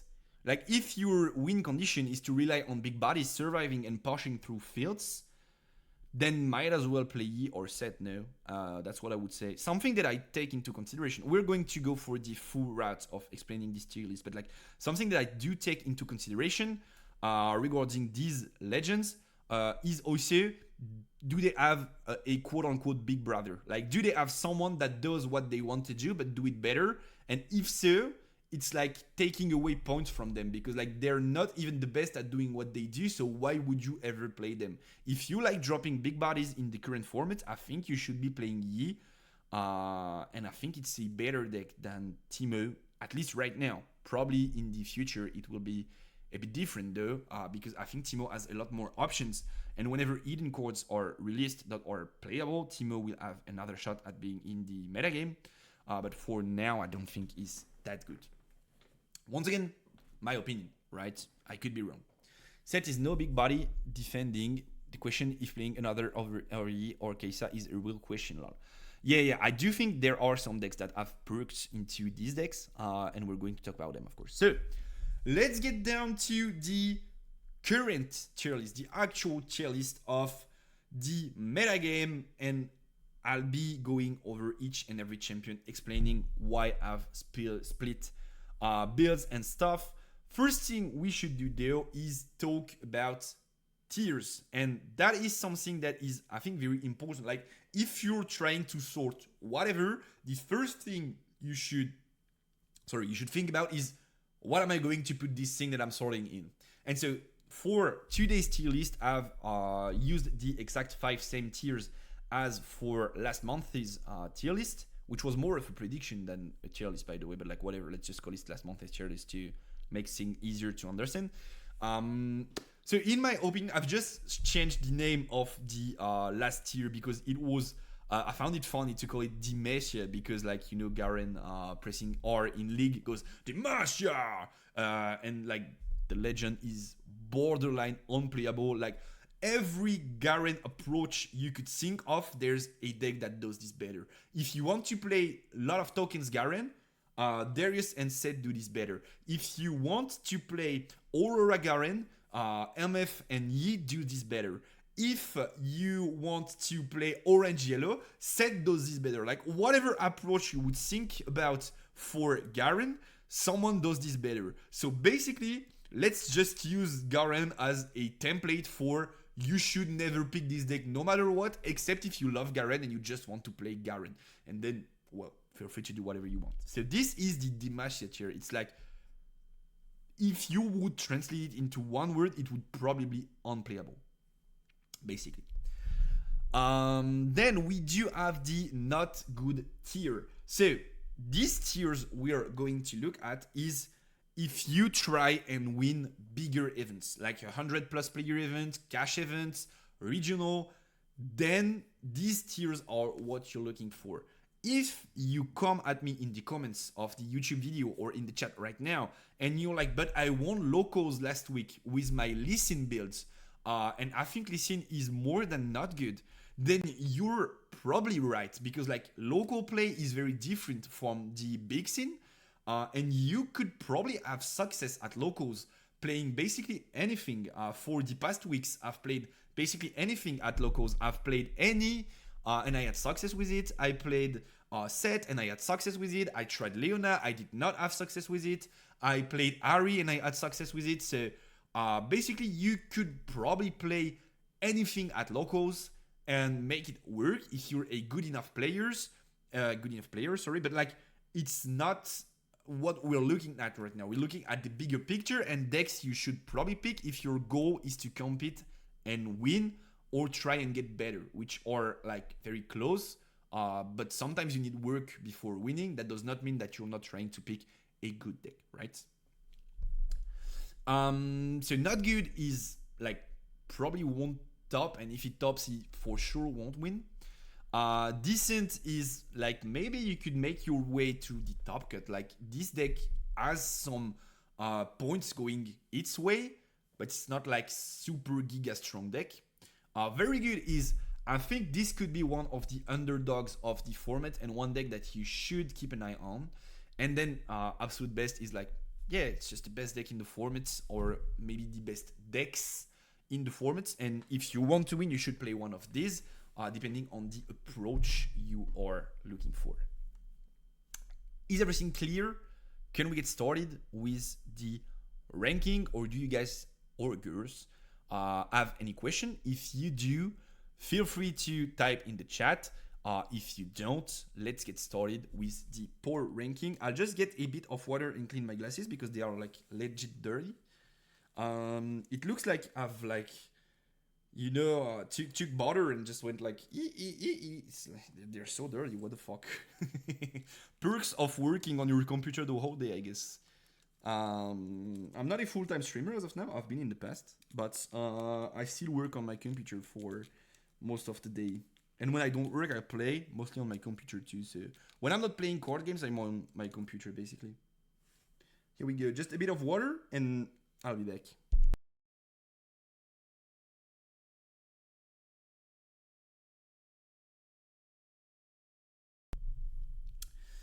Shouldn't you have two MFs, one for Aurora and the other for mid-range? We probably could. That being said, is like, I know people are talking about the new MF and stuff, but like, is it that good that you want to consider it a specific variant of a deck? To be fair, this list is Aurora. I've not included Aurora because there, in my opinion, there's not several different working MF builds. But like, you could probably play mid-range MF. What are the perks of playing mid-range MF over cards like Set though? Like, okay, MF has access to purple, which is like Ride the Wind and stuff. But like Set has access to First Mate, Showstopper, and maybe even War Up if you want to ready your units. So I don't think like purple has such great perks versus Set. Maybe I'm wrong though. Maybe the ganking thing is something you want to look at, but I don't think MF is very good as of now. And I've already said this on stream, I think, but I don't think purple is good as of now as a color. There are specific extremely strong cards in purple, but like most of the cards are below average in terms of power in the current metagame, in my opinion. Once again, you guys have the right to disagree, and we could debate this for sure. But maybe we could have two MFs. That being said, I would probably rank Tempo MF in like not good. So like that probably answers your question. So let's start with any. I thought at first it was like alphabetical thingy, but like seems like Victor is here for some reason. So, oh, maybe it's because it's Blue Victor actually. So it's B, the name of the file, and then D, G, K. Yeah, I think it's alphabetical order, like whatever. But like I think Envoy should be there, I guess. Like whatever. So let's start with Henny. Henny is Yomos, and how you doing, brother? I'm doing great. Oh, Kitty Cat wants to come in, and then let's start. Kitty Cat in, let's get going. So Henny, I think I was very wrong, as I told you before. I think I was very wrong on Henny. I do think it's one of the very good legends in this set 1, especially because of one thing is that it's the absolute best deck at being an aggro deck right now. Maybe some builds of like Jinx or whatever have not been discovered yet. By the way, I realized that we are missing Jinx, no? Aren't we missing Jinx? We do miss Jinx. Where did she go? Give me a second, I'll just add the Jinx to the... Wait, why are we missing on Jinx though? Let me just check the folder. Maybe I just forgot to import it properly. Legends. Or am I blind though? I could be blind too. Do we have a Jinx? We don't have a Jinx in the folder, so I actually fucked up. Here. Oh, cat on keyboards. Here. Just will take a second, don't worry.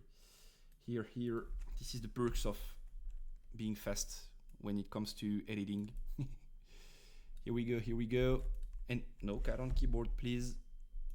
Let me work. Here you go, baby. Onto the computer. Jinx is there. Here. And then we got that Jinx. And then I'll just go there, and I think I can just add this here, and it should be good to go. Yep, we have Jinx. Perfect. Sorry, guys.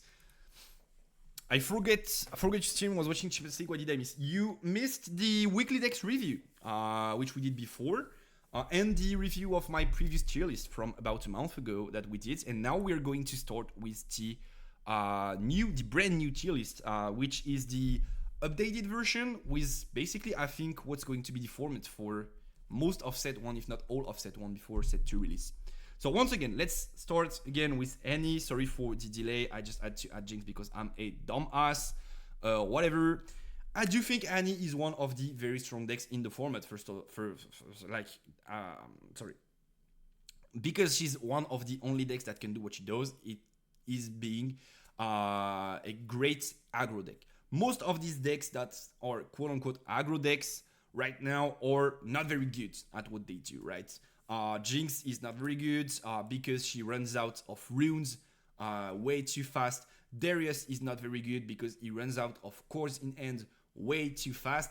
And slower decks are very strong in the formats and have very strong interactions such as Dead Bloom and stuff that allow them to like retake control of the game before aggro decks are able to seal the deal, which is not the case with Annie because she has access to a lot of great tools to prevent your opponent from retaking control, be it Fight or Flight, Flash, Vi, the Wind combo, and so on and so on. So Annie is a very strong legend. This is by far the best aggro legend in the format, in my opinion. And for this specific reason, I'm going to put Annie in the very good category because I do think Annie is a strong deck in the format. And if you're a very good Annie player, you will have a shot at surprising your opponents. Bonus points because in my opinion, players are heavily unprepared facing Annie. They don't exactly know what they have to play around. And I do think if you're facing a great player, it will be tougher to win because they know they have to keep DeFi for the Ride the Wind. They know they have to like keep the stuns for the Vi and so on and so on. So basically there are very specific interactions that you can target when you're facing Annie. But the legend is still very strong, and if you feel like you're an aggro player and you want to try an aggro deck, you should probably play Annie. Let's just go Jinx then, because it's the same color combination, but unfortunately I think Jinx is not as good as Annie is, and I don't think she will be for quite some time. One of the big perks of Annie, and I've talked about it already before, but I say it again, is that you are able to use all of your runes to play bodies, which is very important for aggro. You have to spam the field to not let your control opponent, like Kai'Sa player or whatever, clear your boards, because if they do, you're almost done for. And you can do this, use all of your runes to play units, and then still have runes open to play spells, because you get to restand 2 runes at the end of your turn with Annie's effect, which is something that Jinx does not have. Also, Jinx is kinda decent at like accessing resources because of her draw effect, because of her accelerate that allows you to discard core, that allows you to spawn bodies, and so on, like the flame chompers. So Jinx is quite good at generating core advantage, but that is something that, due to the chaos builds that are played right now, Annie is pretty good at too, because she has access to Kesa to draw, she has access to Traveling Merchant to cycle or hand. That can also be comboed with Flash, with Ride the Wind to cycle even further. She has access to Stack Deck, and so basically one of the big perks of Annie, which is having open runes Jinx can't do, and one of the big perks of Jinx, which is digging through your deck, Annie can kinda do because of the color. So Jinx loses her advantage here, and Jinx champions are not insanely strong in my opinion. They are decent. Purple Jinx could very well see play in like several decks in the upcoming future. Like, let's say we are on Yasuo and we get 1 or 2 extra cards that allow us to discard cards, then Purple Jinx could very well be played in Yasuo because of Traveling Merchant and stuff, and like you can restand it multiple times. But like as of now, it's not strong enough. So in my opinion, Jinx is not a good deck. You could probably win/top locals with Jinx, but I don't think on the regional scene we are going to see Jinx take over the formats. And that goes for both red and purple builds. That being said, as I mentioned before, I'm not going to put her in the Demacia tier, because in my opinion, Demacia tier is unplayable decks, and Jinx is not an unplayable deck. It's just not one of the best decks in the current format. What about we get rid of these unplayable decks that I'm going to put into the Demacia tier? So we have 2, and I think I was right on these 2, and I don't think they're going to move out of this Demacia tier, at least for the entirety of set 1.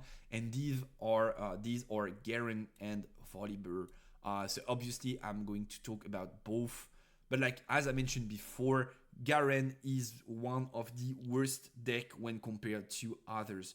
You want to play orange-yellow, Set is better. You want to play token spawns, Set is better, Darius is better, Victor is better. You want to play an Aurora builds, MF is better, Yi is better. So basically, Garen is surrounded by legends that are better than him at what he does. And that's normal, because he's a proving ground legend. So he should not be good. It was not designed to be good. Maybe the other proving ground legends are just a bit overpowered compared to what they were supposed to be. But like Garen is what is supposed to be. If you want to try the game, you can play Garen. But if you want to get competitive, you should probably not play it. And then Volibear is kind of the same, but Volibear was supposed to be a main set legend, is a main set legend, so supposedly a better legend. Unfortunately, there is no way to make Volibear work in the current environment, in my opinion, because the deck, because of its legend effect, because of its the pool of cards it has access to, the whole deck is basically committed to doing one thing, and it's playing Aurora and big bodies. And we do have very strong decks at doing so in the current metagame. Aurora E, Rampy, Set is big bodies too, and so on and so on. MF is big bodies. So basically, Volley is kinda stuck, just like Garen, in like, I'm not the best at what I do, and it's the only thing I can do, so he's not so good of a legend right now. Maybe at some point in the future, he could become playable, just depending on what mighty units are released in red and orange colors. But I don't think he will ever be top tier, because he's way too limited in his ability to play different strategies, and he just has to commit to one thing, which is most of the time a bad omen for a legend or like a leader in any game. Then we do have Airy. Airy is rather interesting. Just one question before we start talking about Airy. Do you guys, are you guys able to use the chat properly? And is this stream lagging or not? Because on my computer, chat is like going reload every 30 seconds, like connecting, charging, and then welcome to the chat. And I do have a, like, look at that. I do have a ton of welcome to the chats here. So is it working properly for you guys? If it is, great, perfect, terrific. If it's not, well, let me know and we could try and find a way to make it work properly. It is fine for me. Okay, great. Well, thank you for letting me know, Xia. I think I can read you guys, so it should be good. I guess it's just reloading for no reason. Whatever. So, talking about Ari. I've already talked a lot about these two legends, but for this video, I'm going to do it once more. Please, I'm very sorry. Please bear with me, guys. So Ari is a very strong legend because its effect, opposite to Volibear's effect, is extremely flexible. It's not an effect that, like, you get value out of it no matter what. You don't have to, like, reach impossible situations to get value out of it. Like Garen is when you conquer with 4+ units, you draw 2. On paper, drawing 2 is good, but like it will never happen. Ari is just a simple effect to set up that gives you value out of it. And so I think you have two options. One is it's just a good effect. I'll play something different using this effect as like it's a cool plus, which is basically green Airy, and then you're focusing on playing green and blue, which are two very strong colors, especially together. Or you could be like, okay, this effect is actually better than what people think. So once again, the neg1 might for attackers effect. I'm going to try and build a deck that gets the most out of it, and it's blue Airy. In my opinion, I'll just say it right now, you guys have the right to disagree, and I would love to debate this with you guys. Blue Airy is by far better than green Airy will ever be, especially because green Airy relies on comboing and finding cores in the right situations to make them work, whereas blue Airy is more of a toolbox that you have to order properly to dig through your deck, find your options, and basically generate. So basically every interaction you have with your opponent during the game, you are trying to come out on top of this interaction, even if it's just by a, like, you drew an extra card, like you traded bodies but you drew an extra card, or you like won a body, you were able to hide a card on this battlefield that you gain, and so on and so on. So like even if it's by a slight margin, you have to, in my opinion, be a kinda skilled player to get the best out of blue Airy. But if you manage to do so, it is one of the, if not the best deck in the format. Only reason I'm not saying it's the absolute best deck in the format is because we don't have a regional in Europe since February, so I won't be able to prove this is probably the best deck in the format in my opinion. Also, things that I value that are not written on cards is how well people know your deck and how prepared they are to face it. And talking blue Airy, like nobody is prepared to play into blue Airy that has 2 battlefields, 6 mana open and goes pass, and you just have to come fighting into like a 5 or 6 cards end with 6 runes open, and you have no clue what they could do because there's so much that could happen, right? They have so many interactions. And so I do think the fact that people are not prepared against this deck is also something very strong. You have value in your, you can find value in your icons. Bluff also has a lot of value. Mind Game has a lot of value in this deck. So I think this is a very strong deck if you're a good player and you're trying to win with this deck. And by the way, welcome to the stream. To all of you who just landed, welcome to the stream. Hope you're having a great Wednesday. By the way, I was someone from Metafy reached out to me asking if I was interested in creating a Metafy page and publishing guides and so on. And so I'm working on it, but I will probably be launching a Metafy page soon for you guys to be able to support me and for me to be able to provide you guys with like game intel. And most likely the first guide is going to be blue Airy because that's kind of my signature in the Riftbound landscape as of now. So If you guys are interested in that, stay on the lookout, follow me on socials and whatever, and I'll talk about it when everything's set up and ready. But I'm most likely going to launch a MetaFi page at some point in the upcoming weeks. I'll go over presenting it to you guys when it's done, because I don't want to be a whole hype and stuff and then have nothing to show for, right? You might be interested, then I'll talk to you guys about this later on. Also, I will be offering coaching sessions and so on. You guys know the drill. Of course, paid.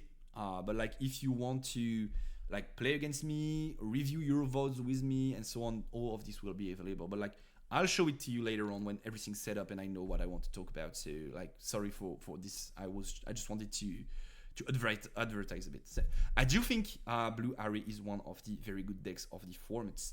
One of its big perks is Yi is kind of warping the metagame as of now. Master Yi is one of the most played decks, most respected decks, most feared decks in the way you want to think about it. And most people are preparing even their main deck for Master Yi. And that's something that we are seeing with the Mega Mech in Katchouze lists and so on. Like, this type of card is specifically to beat Yi. And these big bodies cards are cards that Blue Harry is very, very strong at beating. My brother! Yo, Gideon! How you doing, my brother? Nice to have you here. Hello, everyone! Hope you did have a great Riftbound stream, because I guess you guys were talking Riftbound, right? We are streaming in English, guys, but I'm so happy to have you here, my brother, Gideon. Hope you had a great stream, brother. Gideon, are you tired? Do you want to jump on a call and talk tier list with me? Do you want to do that? Or do you want to like rest after a tough day of streaming? And then I got you, brother. No worries. But if you want to come by, feel free to. I would love to chat with you. It's been so long. If you guys don't know, Guju is a friend of mine, very good friend of mine actually, and is a French streamer, which used to be streaming League of Legends a lot, and right now he is on that Riftbound grind. Thank you, thank you, Joe. Yep.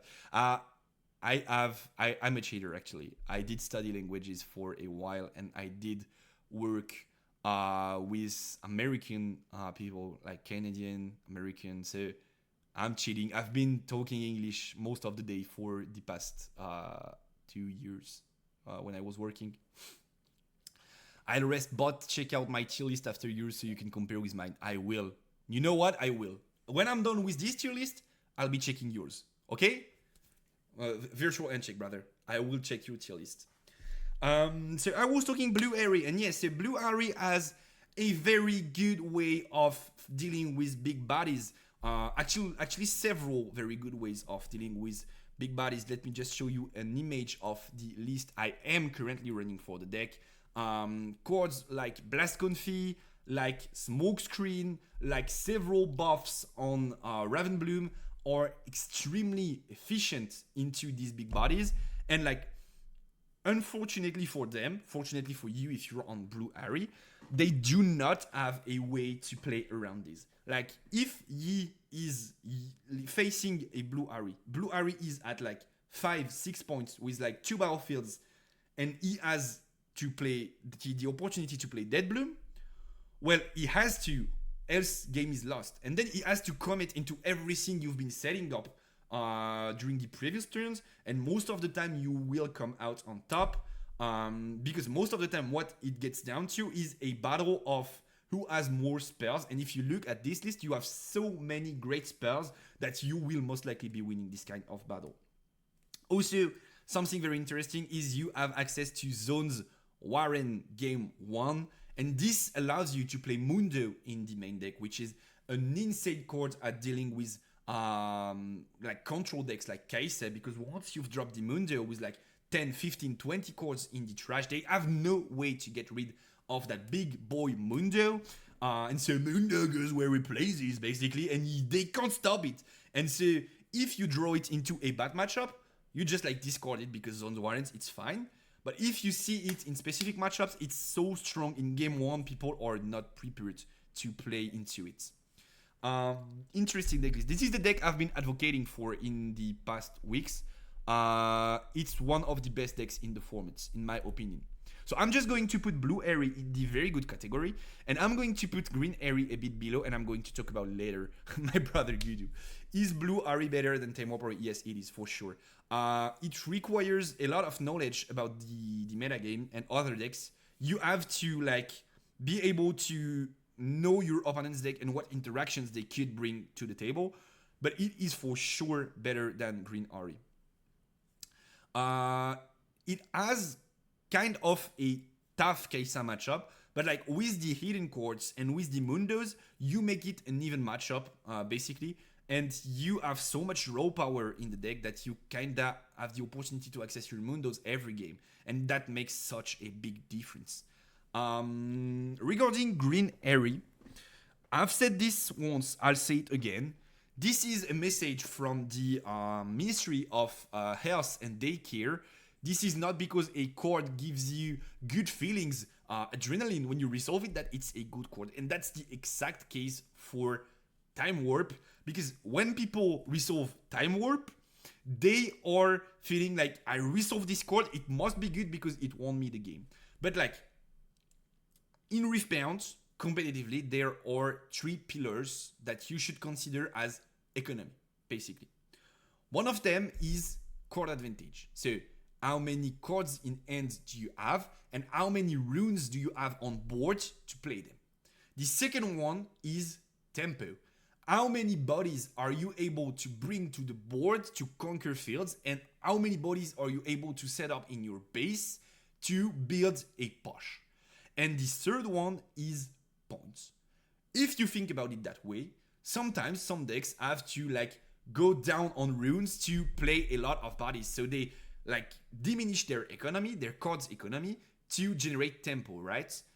Some decks have to like diminish their tempo, such as Kaisa, which does not play a lot of units in the mid game, to play more towards economy, having a lot of cards in hand and being able to control the boards, right? Well, Time Warp, to make you win the game, needs you to be in a good spot on all of those metrics. You need to already have enough runes to play it. So you need to have a good economy. You need to have the board already, so you can score points with the Time Warp. So this is the tempo part.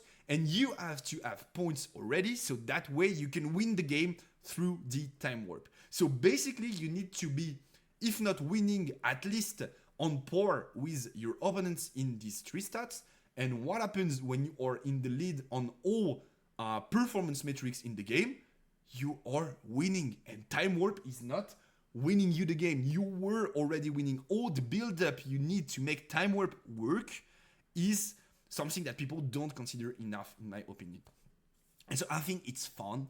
I think it's so cool to win through multiple Time Warps or like Time Warp's turn. But in my opinion, you guys have the right to disagree once again. But like in my opinion, Time Warp is a bait card that should probably never see play, because most of the time, if you're winning out of Time Warp, you would have won the game either way, Time Warp or not. And also something that I did not mention is try and draw a Time Warp in the early game and fall behind. And then you'll see how useful the card can get when it's stuck in your hand for like 10 turns and you can never play it. I just closed the window. I thought Kitty Cat wanted to go outside, but she's staying inside and it's raining. So I'll just close the window, right? I don't want to catch a cold. So I do think the best Airy build is Blue Airy. And I do think Green Airy is more of a bait than what people think how strong it actually is. Any questions regarding Airy? Of course, you have the right to disagree. Once again, we are here to debate. So if you don't agree and you want me to explain a specific point or go further in the reasoning, feel free to ask in the chat and I'll be there to answer you. Other than that, I see that you guys are 26, which is pretty cool. Thank you for being there. If you guys like competitive Riftbound and want to talk Riftbound, I'm streaming every Wednesday at 8 p.m. Paris time, so feel free to drop a follow. It's free, and then we can talk Riftbound together every week. And if you don't have the time to be there on Wednesday evenings, don't worry, because The VODs are actually free. You don't need to be a sub, so feel free to join in on the conversation, and I would very much appreciate the support. Thank you guys, and girls also, because there have been a lot of girls getting interested in Riftbound, and that I like a lot also.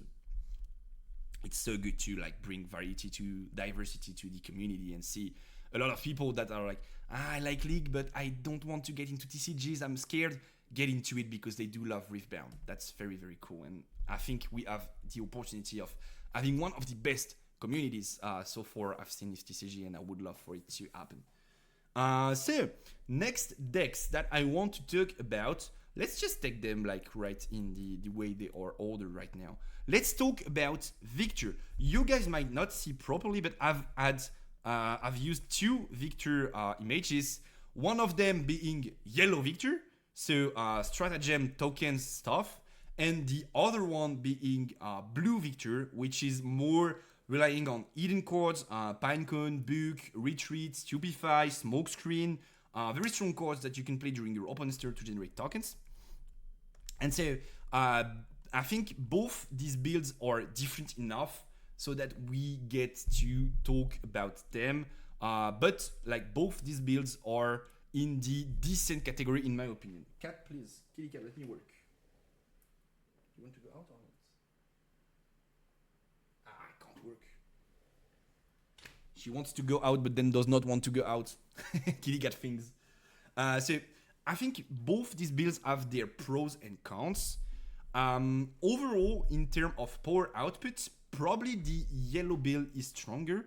The only problem with the yellow build is that it's very, very tough to have a good consistency with the deck. Because what you want to achieve with the yellow build is tokens, then token generator.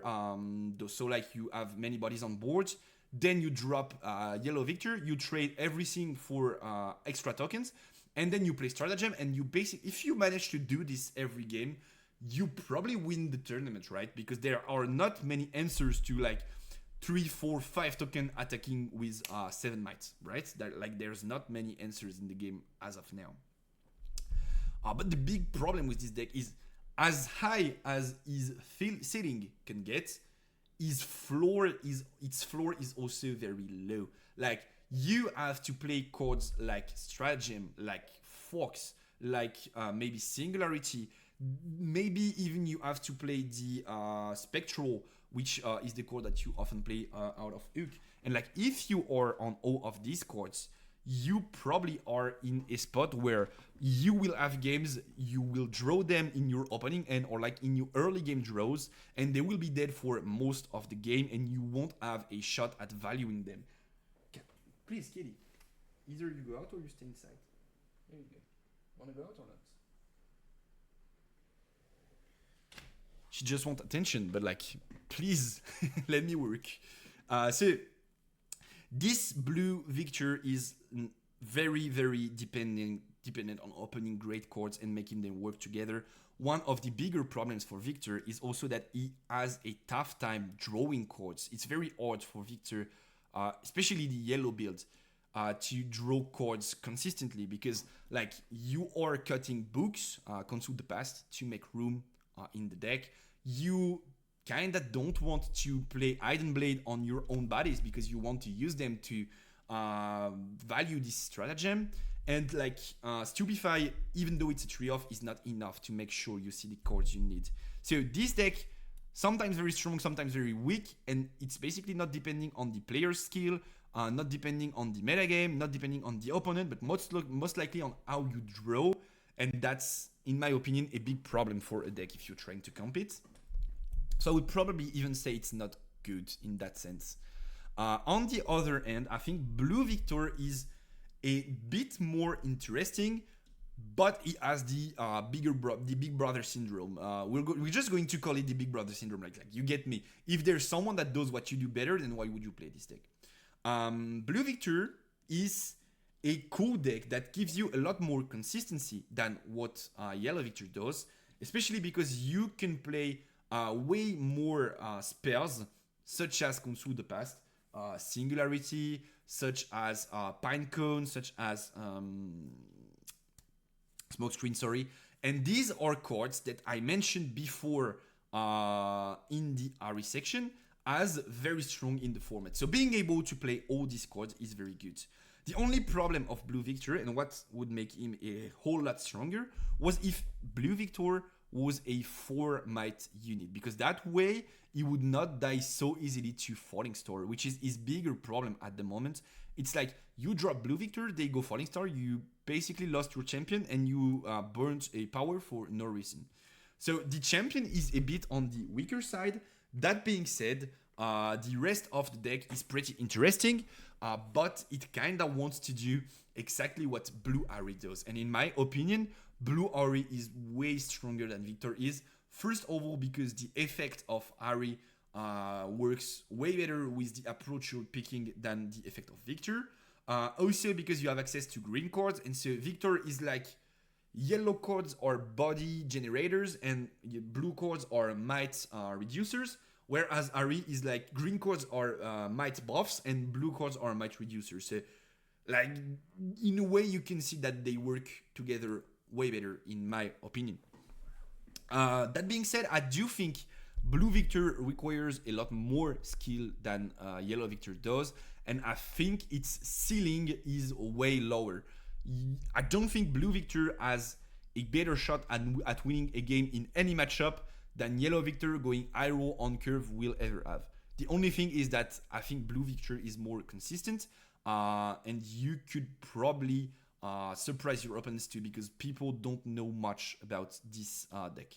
And by the way, I think George, so the guy that provides us the lists from China on Twitter, I think George was on Blue Victor when you went top 8, and I do agree with this decision of deck choice. So that's about it for Blue Victor. Once again, if you guys and girls have any question, feel free to ask them in the chat, and I'll be more than happy to answer and talk to you and debate stuff. Then Darius, we did talk about Darius already today.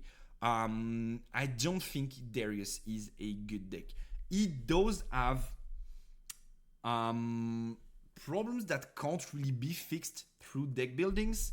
First one being, to value your Legends effects, you have to play 2 cards a turn. You have to play a first one, and then you get the extra energy to play another one. Sometimes it's an advantage, but like most of the time, it forces you to play extremely aggressive and drop a lot of cards from your hand in a deck that does not have a great way to generate card advantage. If you think about draw power in Darius, there are 2 cards, which are Hidden Blade, which is not very good in Darius because you want to play an aggro deck, so why would you kill your own units to draw cards? It's a bit against what you're trying to do with the deck. And also Katchouze, which is a red Katchouze, of course, the 4/4 champion, which is a decent card, but does not work very well with the hook build, because the units you want to kill off hook are 2 might units, and so you can't drop Katchouze off of them.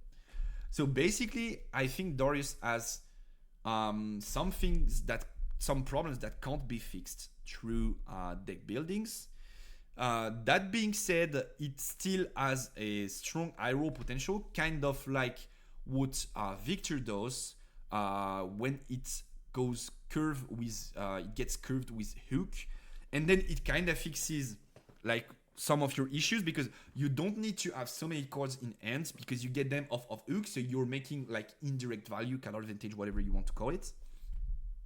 The bigger problem with the hook lists for Darius is that you have to include so many cards in your deck that are not good when you draw them.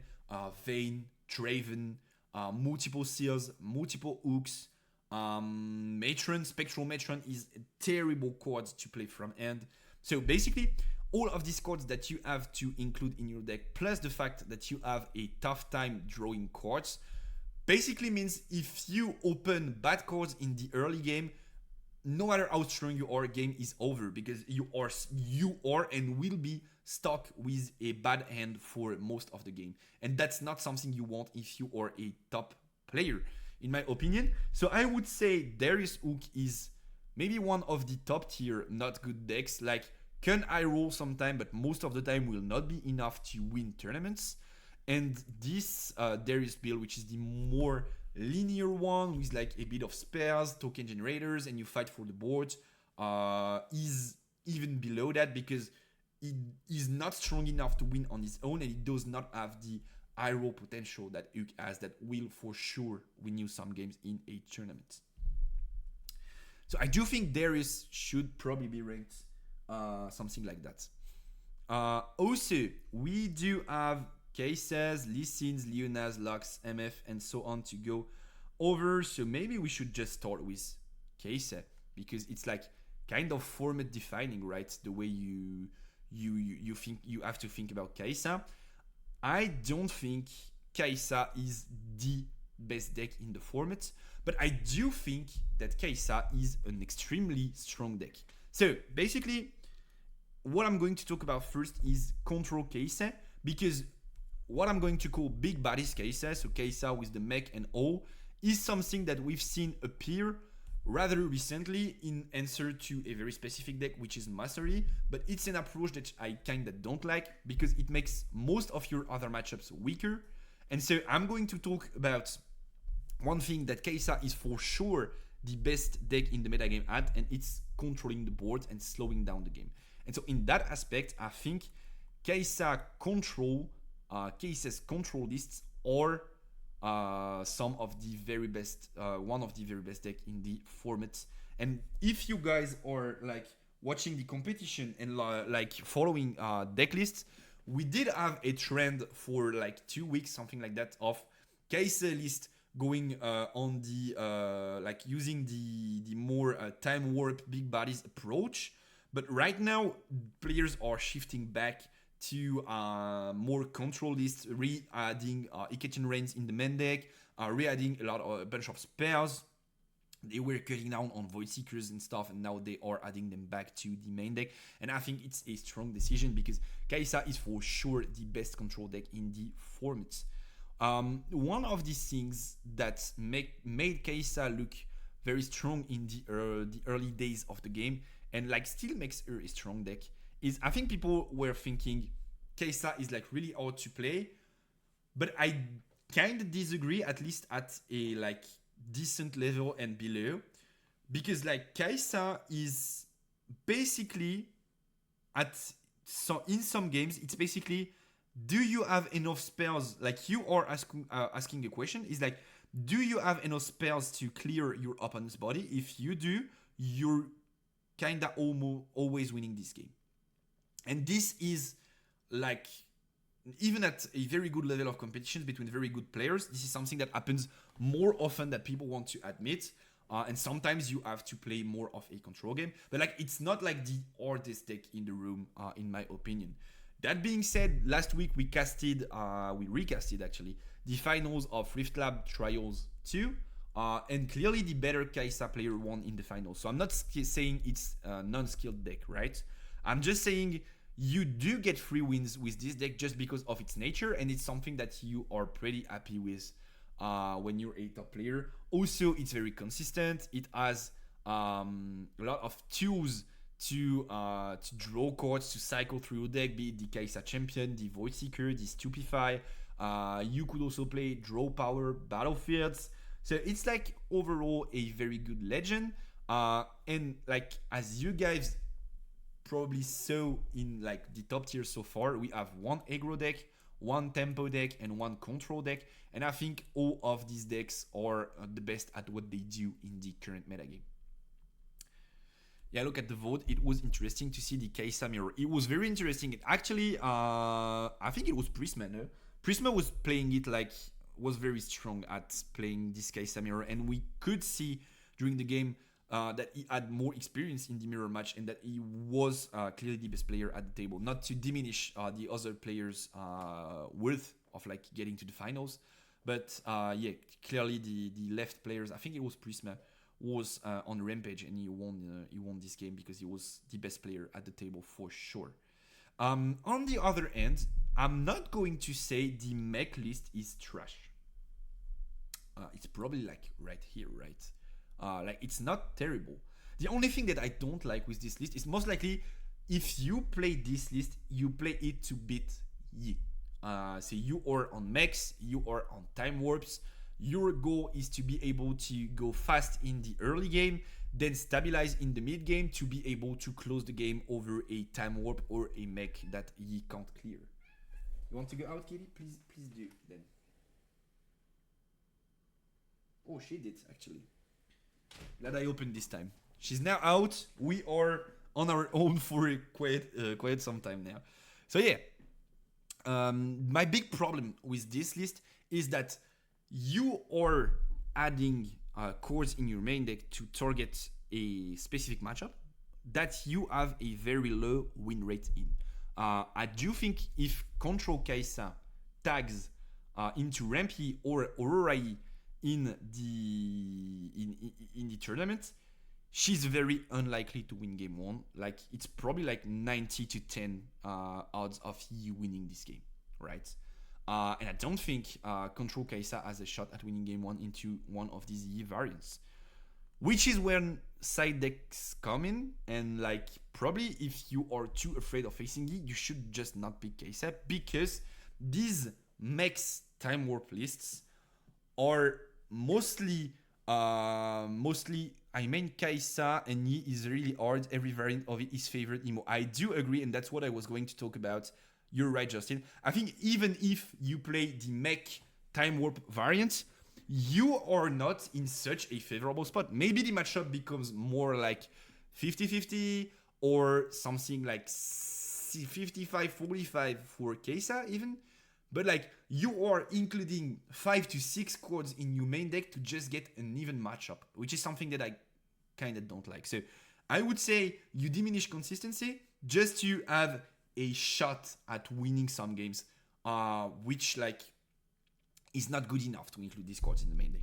You could probably consider them in the side deck though, but like it's not so much of a like you play these cards, you win the game. And so I don't think this build is very good. And I've been saying it since the beginning, but like lately the public opinion on these builds is changing. We don't see Mega Mech as often, and we see control list coming back strong, and I think it's a very good approach. In the mirror, you are very advantaged if you're playing a control list, and in other matchups, control is way stronger, and that's basically what you're very good at when you're playing Kaisa. Hello, can we find deck lists on the deck you are talking about right now?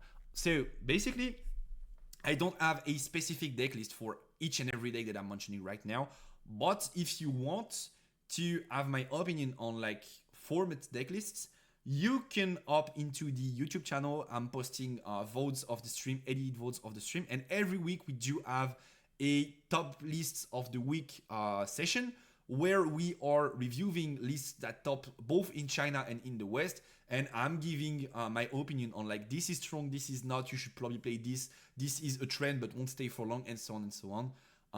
And so if you want to have my opinion and like understanding of lists, you should probably go watch these videos.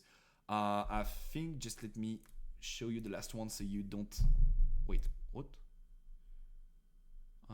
Just give me the respawn channel though, so you don't miss it. It's this video on the unexpected decks are winning it all in China, and we will be doing this each and every week, so you guys can have a review of what's being played in the formats.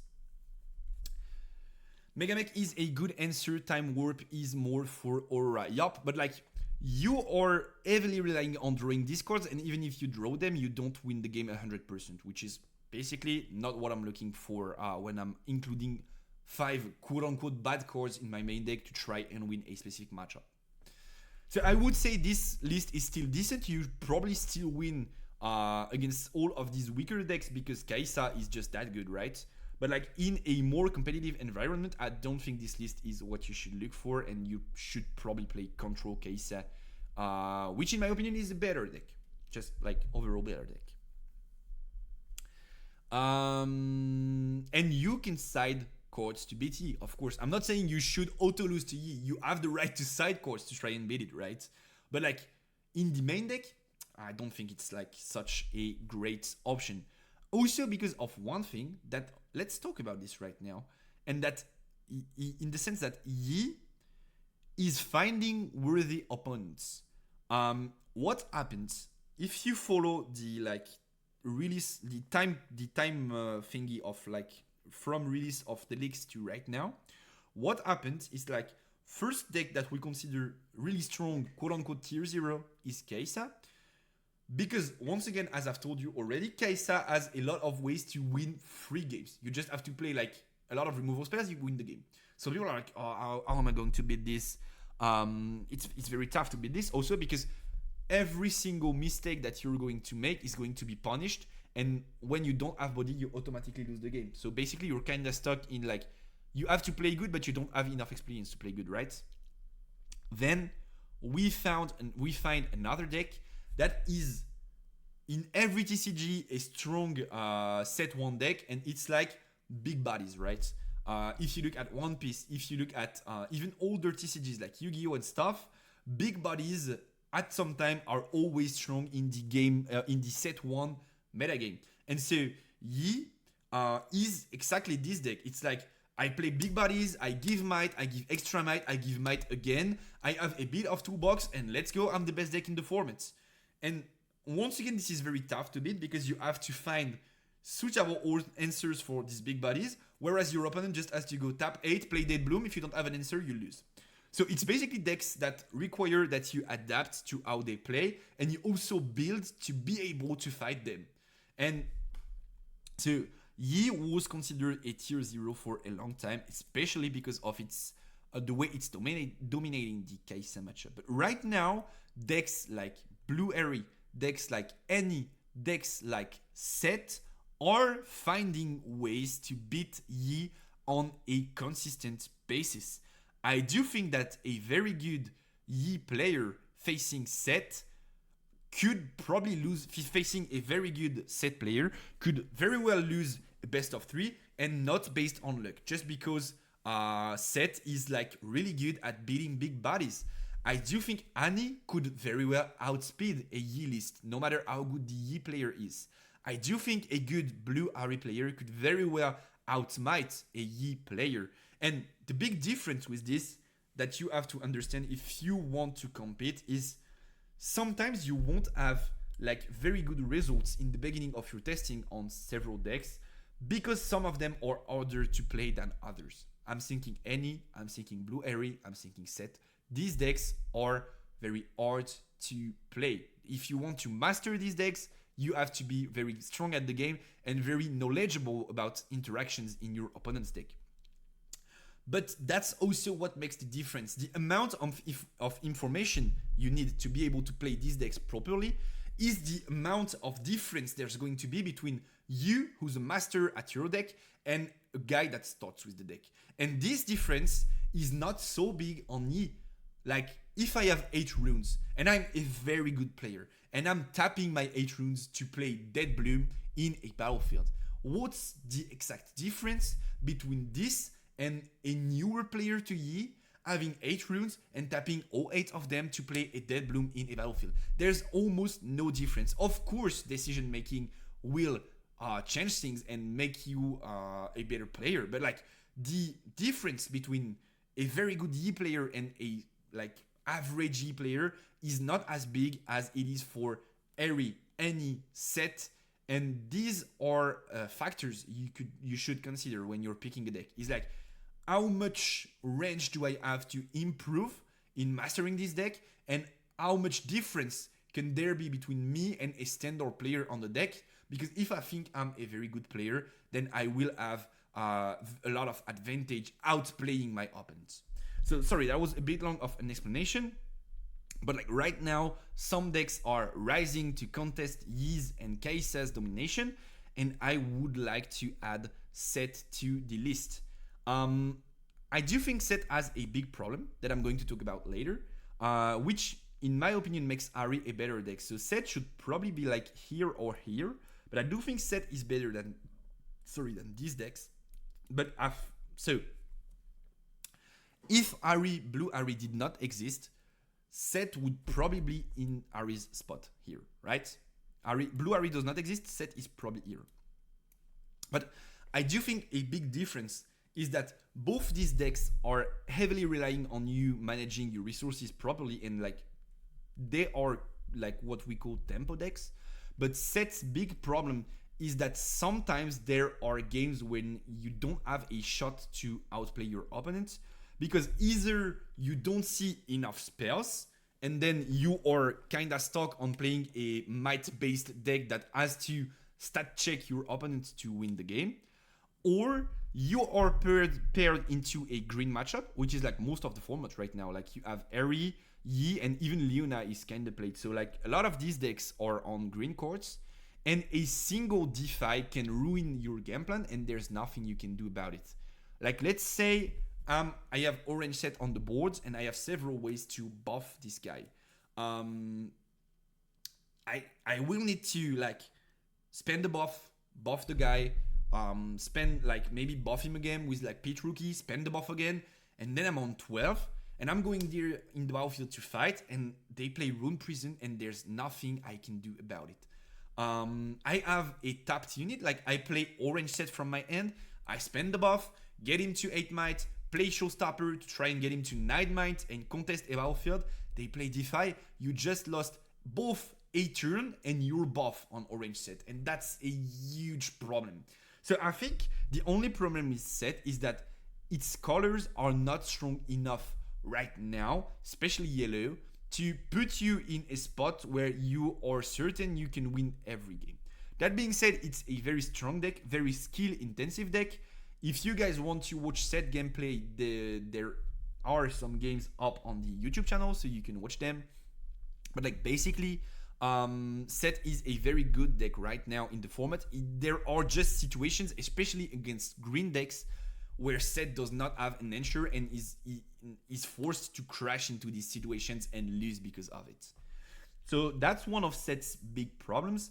I still think it's very good, and I still think Set has a very strong matchup into a lot of these top tier decks. And is a very strong contender to Master Yi too. Because if you have either several spells to play around DeFi or enough boards to play around Rune Prison, then there's most likely no way for Yi to beat you if you don't let them resolve Aurora 5 turns in a row. Like most likely you're winning this game. Yi decks need a shit ton of epics, especially Aurora variants, so they'll be expensive. Yeah, probably, and I don't think they're unbeatable at all.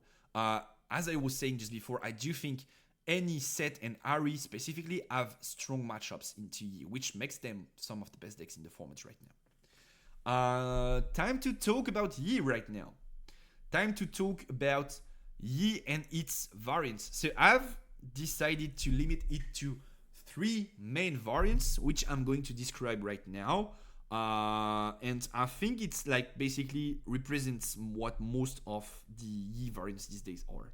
So the first one is Aurora Yi. You guys know about Aurora Yi. I'm playing Rem cards, I'm playing big bodies, no early game, Catalyst, find your center, meditate, trying to access Aurora, and then if I'm able to play Aurora, I just like go with big bodies and I take over the game, and the game is over.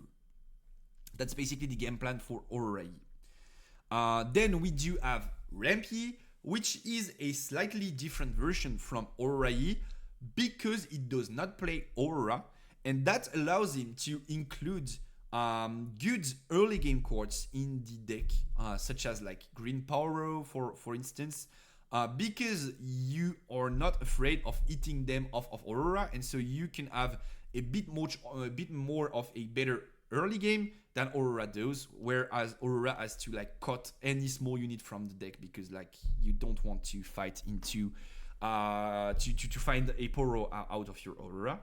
And then the third variant, the third version is Tempo Yi. So I've used Primal Strength because it's in these decks that Primal Strength is played the most, but I could have used Kiana or like whatever card. Tempo Yi is basically what was Yi in its first days of being heavily represented. So like small units, Clockwork Keeper, Poro, Kiana, buffs, so Engwards, Discipline, Zonias. Of course, you can include cards like Dead Bloom and stuff. These are still good cards in a tempo build, but you rely more heavily on like fighting through the early game and not dropping all of the early game to include late game in your deck. So these are the three variants of Yi I'm going to consider. And so for the first one, which is Aurora, I do think that Aurora Yi, is the best Aurora deck in the format. It's for sure better than Garen and Volibear, like no doubt about it. I don't think Seth wants to play Aurora in the current metagame. I think it's just a worse version of the deck. And there could be a debate between like MF and Yi on who's the best Aurora users. But one of the things that Yi has access to is DeFi that allows you to protect your Aurora against most of the counters that you can see, like salvage and stuff in the side decks. So basically, Yi is the best one at protecting Aurora once it's dropped, and is equally as good, if not better, at finding it with like Meditate, Find Your Center, Discipline, when you target draw one battlefield, and so on and so on. So basically, I think it's the best Aurora deck in the format right now. That being said, I think it's only about a decent deck. When it gets its eye roll, once again, it's all about eye rolling or low rolling. It has an insane ceiling. Like when you go second, you have 3 runes. Or you go second, with you get an extra rune battlefield. Then you have 4 runes. Then you play Catalyst and then the next turn you're on 6, and your opponent is like met with a Dead Bloom on turn 2 or 3, and then you drop Aurora and you just win the game off of it.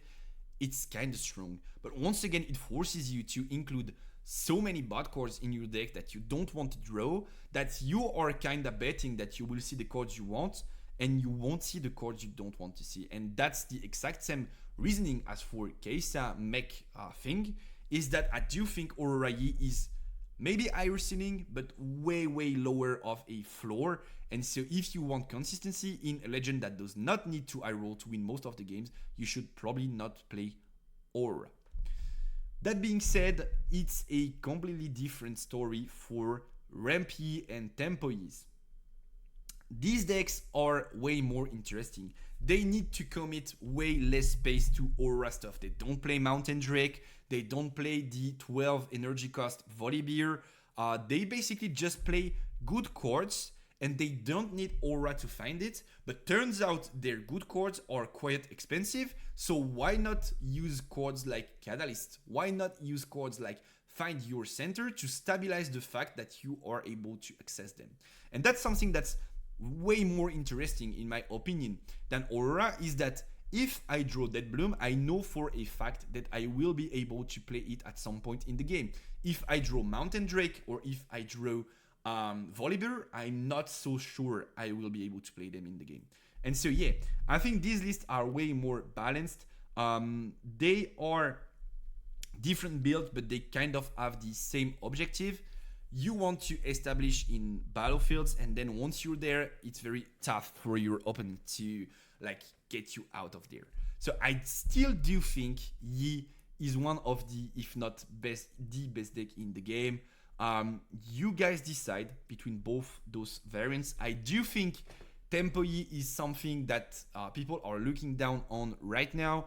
While it's still a very strong deck, it has a lot of strong interactions, and it has insane toolbox, and like this is the reason I'm putting this deck above every other deck. It has so much toolbox. It's like crazy how flexible the deck building for Yi is, and in the way it can adapt to everything in the format.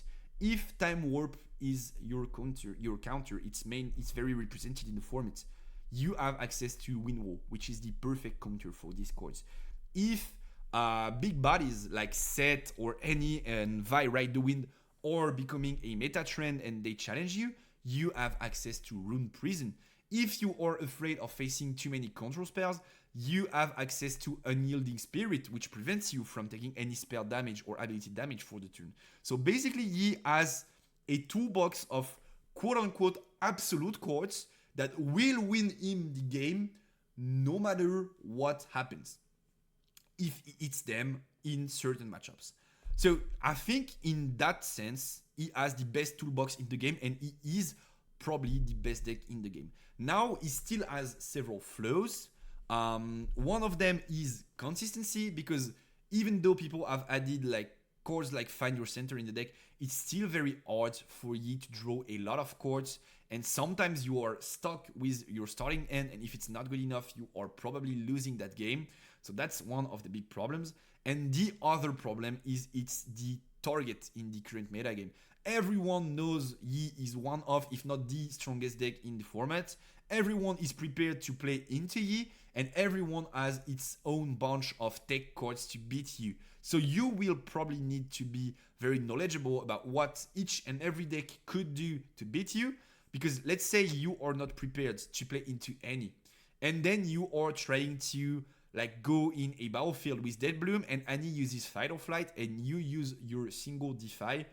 Be aware that next turn you are most likely losing to a Vi Ride the Wind combo, and you should have kept your Defy for that specific interaction. So you have to be very knowledgeable about how things are going in the current metagame if you want to compete as a top Yi player. But that being said, if you are a top player, I think you have every tool you could dream of to build a strong deck in the formats. Just give me a second. I'm going to sneeze.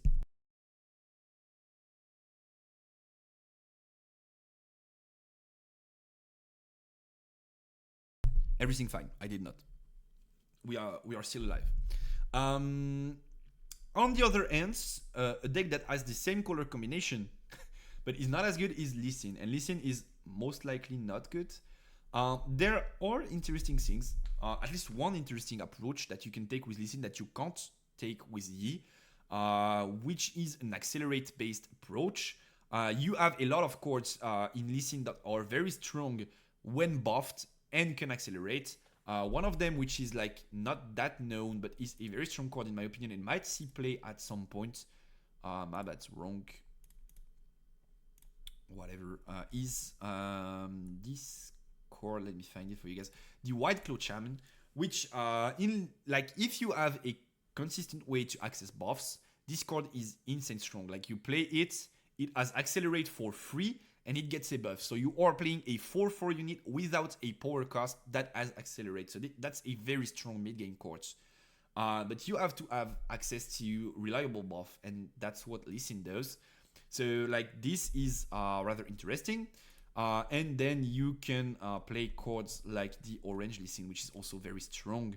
That has an accelerate option and that gives extra might to buffed units. So like this idea of like buff / accelerate is kind of interesting, but the deck is too weak as of now. It's almost impossible to beat Kai'Sa on a consistent basis, and it's not as good as using the green tools as Yi is, in my opinion. So I think Lee Sin is a bit weak as of now and might become a strong deck someday, but like right now it's a bit too weak in my opinion. Then we have Leona. Last time we did a tier list, I put Leona into decent, and I'm going to do the exact same thing. I think Leona is a very decent deck. If you guys want to see some Leona gameplay, you have gameplay available on the YouTube channel. The important thing with Leona is she's the absolute best deck in the game at using the stun mechanic, and into these big bodies matchup that we are currently seeing in the formats, Leona is insanely strong. She is insanely strong into Yi, insanely strong into Set, insanely strong into Annie, and very, very good into big bodies, Kai'Sa with the mech and all of that stuff.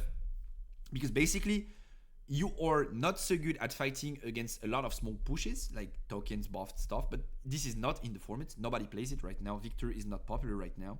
But you are so good at like, they come at you with a big push, like Dead Bloom Predator, Orange Set, whatever, and you just stun it, and it does nothing, and it goes back to base, and you won a single turn, an entire turn, sorry, off of like 2 to 3 runes.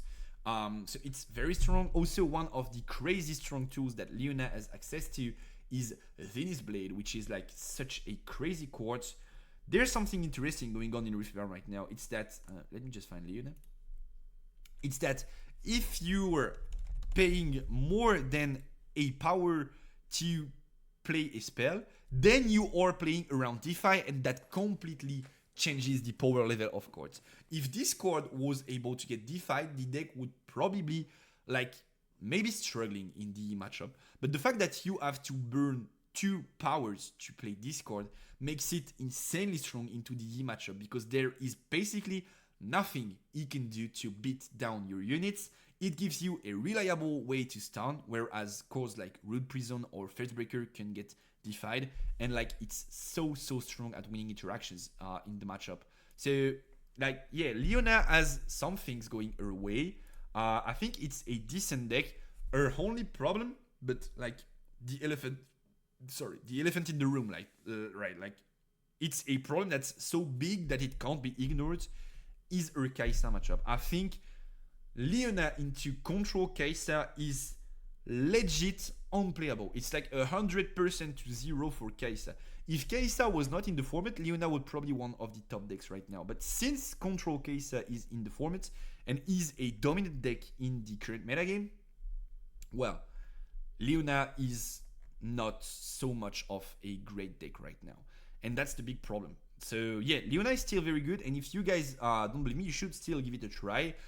It's very good into like other matchups for sure. I'm like 100% certain it would be an insane deck if Kai'Sa was not out there. And now we are kinda stuck with the leftovers, right? So Lux is not a good enough deck. Big Brother Syndrome, once again, you are compared to Kai'Sa, which is not only one of the best, not only the best control deck in the game, but one of the best decks in the game, period. And you are, as a Lux player, suffering from 2 things. First thing is best control spells are red. So if you want to play a spell-based legend that is kinda control-y, it's a problem that red is not one of your colors.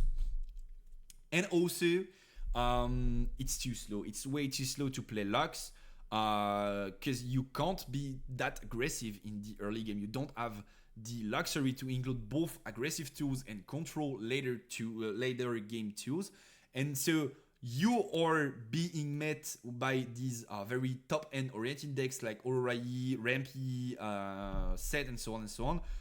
You are being met with like super strong bodies, and so clearing them becomes even harder because you have to use a lot of spells, like a lot of value to clear them, and they can just play another one on the next turn. It's a big problem for the deck, right?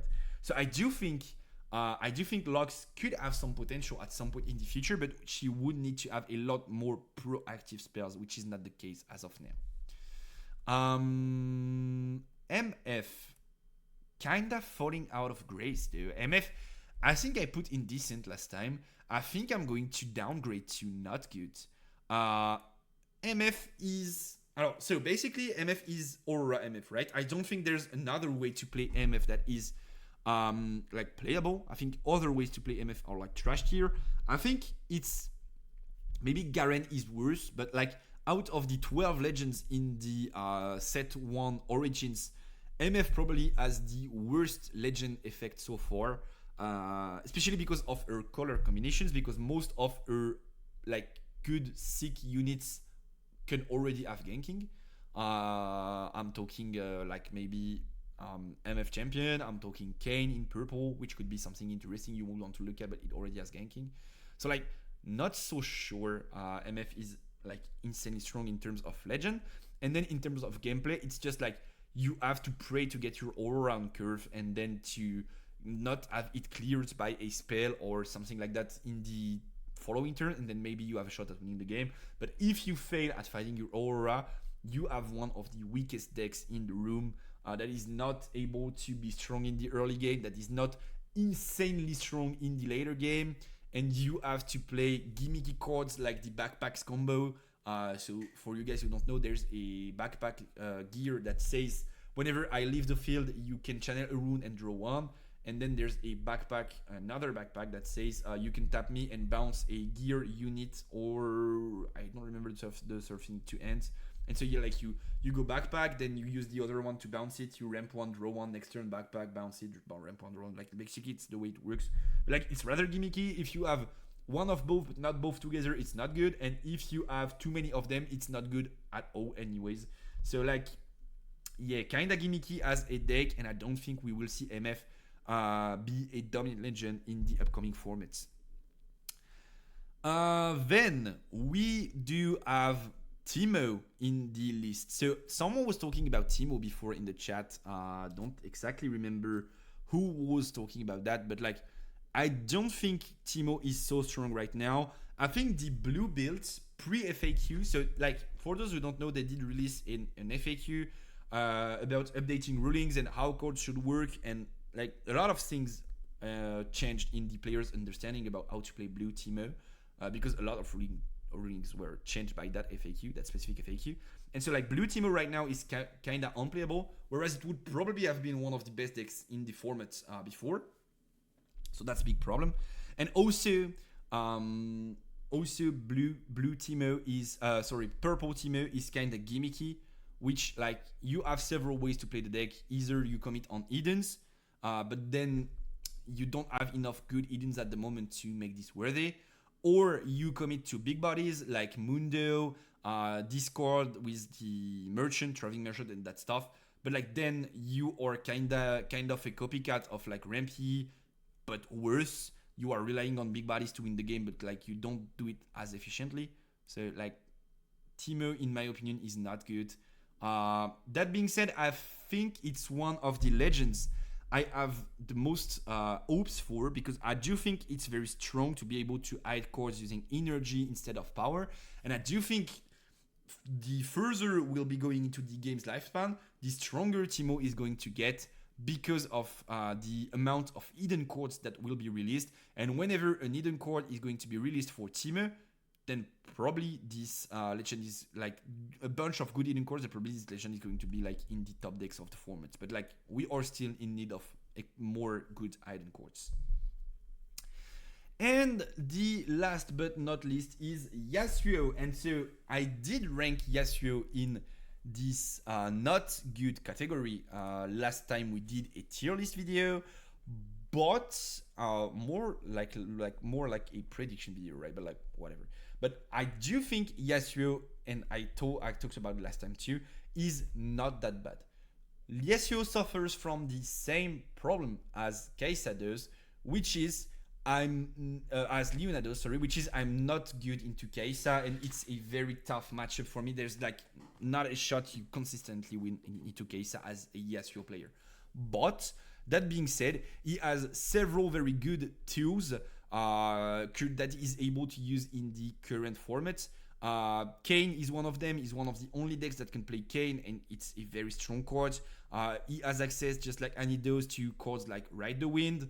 But compared to Jinx, who kinda struggles to have runes open during the opponent's turn, Yasuo is able to. He also has great tools in green, so he can value these runes that you left open. He has access to DeFi, he has access to Rune Prison. I'm not telling you like he's a very good legend, right? But I do think Yasuo is at the top of the not good legends. And whenever we get more when I move cards released, be wary about Yasuo, because I think Yasuo is going to be terrific. I talked about it, or maybe it's just like decent Yasuo, no? I think it's like still not good, but like it's not so far from being a good deck. I talked about it already 1 month ago when we did this prediction. I said I do think, I'm almost certain that Yasuo will top at least 100 players event in set 1's lifespan. It already happened, and set 1 is not even out in the West, so like I was right. But I would not be too surprised to see Yasuo topping regionals, because it has a lot of tech options. People are very underprepared into the deck, and the legend effect is so good. It's like basically people were like, moving for 2 is too expensive, but that's not the case. Like when you play an accelerate card, you burn 2 resources, one of them being an energy and one of them being a power. So a permanent resource that you will be losing forever in the game, and each and every turn you will have 1 less mana, 1 less rune, because you paid that accelerate cost. Whereas Yasuo is also 2 resources, but it's 2 energy. So that means that you are a lot more flexible on using it several times during the game, because it does not cost you permanent resources, and you are not losing like extra runes for the upcoming turns whenever you're using the effect. So I do think Yasuo will be very strong at some point. And I think we're almost done with this Legends tier list. Do you guys have any augurs, by the way? Do you guys augurs have any questions regarding this tier list, or anything that you would want me to talk about, or any builds that I might have missed and that you want to have my opinion on? Feel free to do so and to let me know. And if we're good to go, we might move on to the next step. Thanks for the photo, Max. Welcome, brother. Hope you're having a great Wednesday. Nice to have you on stream. Ain't no way Leona is better than Hook, Darius, Victor, or Aurora MF, bro. Well, I do think I've talked about it. So maybe like what I advise you, if you want the full explanation, is to go over the VOD. It's free. You don't need to be subbed or whatever. So you can just like go check it for free. And then you have my opinion on these decks, my complete point of view of why they're good and why they're not. But like here, I'm talking about I'm a good player, I'm a competitive player, and I'm trying to at least top, if not win a regional. And like the fact that some decks have a very high ceiling and a very low floor is something that you don't want to like, you want to consider, and you don't want to play these decks if you're a competitive player yourself, because what you want is consistency and the option to play in every game, because a tournament is a long run. It's like 10, 12 rounds of Swiss, and then like maybe 4, 5, 6 rounds of top cuts. So you want to have a consistent deck, and like Darius, Yellow Victor, MF are not consistent decks at all. And also this Leona deck is way stronger than people think. It's a very good deck in the formats. Been playing some Yasuo lately. I think he may surprise in regionals a bit, not top tier, but will be above expectations. People were saying Yasuo was trash. I'm 100% convinced Yasuo could top a regional tomorrow. I'm not telling you it's going to win a regional, but like the combination of people being underprepared into it, plus it has good tech options in the format, plus it's way better than what people think it is, would probably allow a good Yasuo player to top a regional. Like, I don't think Yasuo is trash by any means, and I do think it has a lot of potentials for future formats. When I move cards are released, Yasuo will be like top tier strong, in my opinion. And that's about it for the tier list video. I kinda hope that all of this was clear enough. If it was not, feel free to ask me right now in the chat or down in the comments for the YouTube vote. It's my take on this current format and what I think set one format will look like. I think that's basically what we're going to see up until set 2. Maybe we are missing on some text, on some specific lists that we're going to discover later on that might change this, but like this is the prediction that I made when we got the full leak, so about a month plus ago, and most of it, even unpopular takes, was right. So I'm not saying I'm right, I might be wrong, and I'd be more than happy to debate stuff with you, but I think you could take this as a very strong basis on what you would want to play or not want to play if you're a competitive player going into skirmishes and regionals in the upcoming months. And yes, I'm talking to you, Houston, guys. I'm very jealous of you. I would love to go to Houston, which I'm not able to at the moment, unfortunately, because of costs. But like, I hope you guys can use this to try and get a better grasp on the formats, and maybe even take some of these ideas to bring a good deck to Houston and win because of it. And that would make me the happiest man in the world. That being said, if you don't have any extra questions, I did have my little paper sheet of like, what do I want to talk about today? So we already talked best decks of the week. We just got done with the Legends tier list. Good night, Mazen.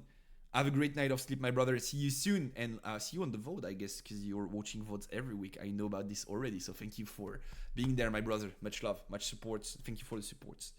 So I have two things that we could do. One of them is I'm talking about Leona a bit, because I did play Leona last week. I'm locos, so I'm giving you my take on Leona. And if you guys want to try and play Leona at your own locos to see how the deck feels, I can give you my feedback and some of my experience playing the deck. Or we could start either going over a top cards to buy for each color, but I don't think we will have time for this. So maybe we keep this for next week though, and we make it the big piece of content for next week. So maybe we keep this, or we try and find a game. Like you are tired of talking theory and your brain is melting because I'm talking too much and you hate me, and you're probably right. And then we are finding a game on YouTube and we are casting it and trying to analyze it in the somewhat of an hour of stream we have left.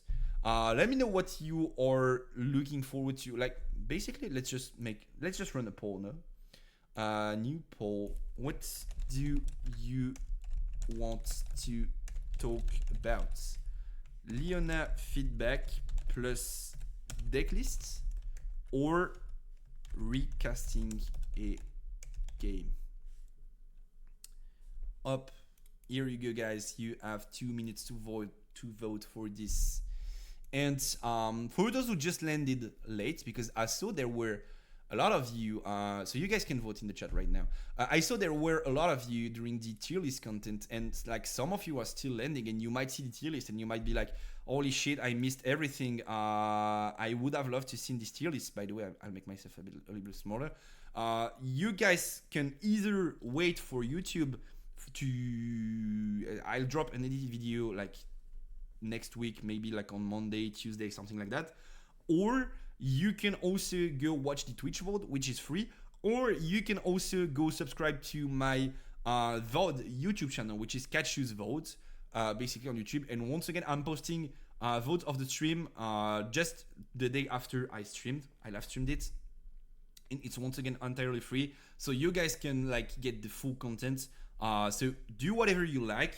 Do whatever suits your tastes, but you have access to everything. So don't be too sad that you were not here live. And if you have questions, feel free to ask them in the comments. I am reading every single comment and I am answering everything that I can answer, which is to say everything as of now. If there are a million of you guys at some point, I might not be able to answer everything, but as of now, I am able to answer everyone.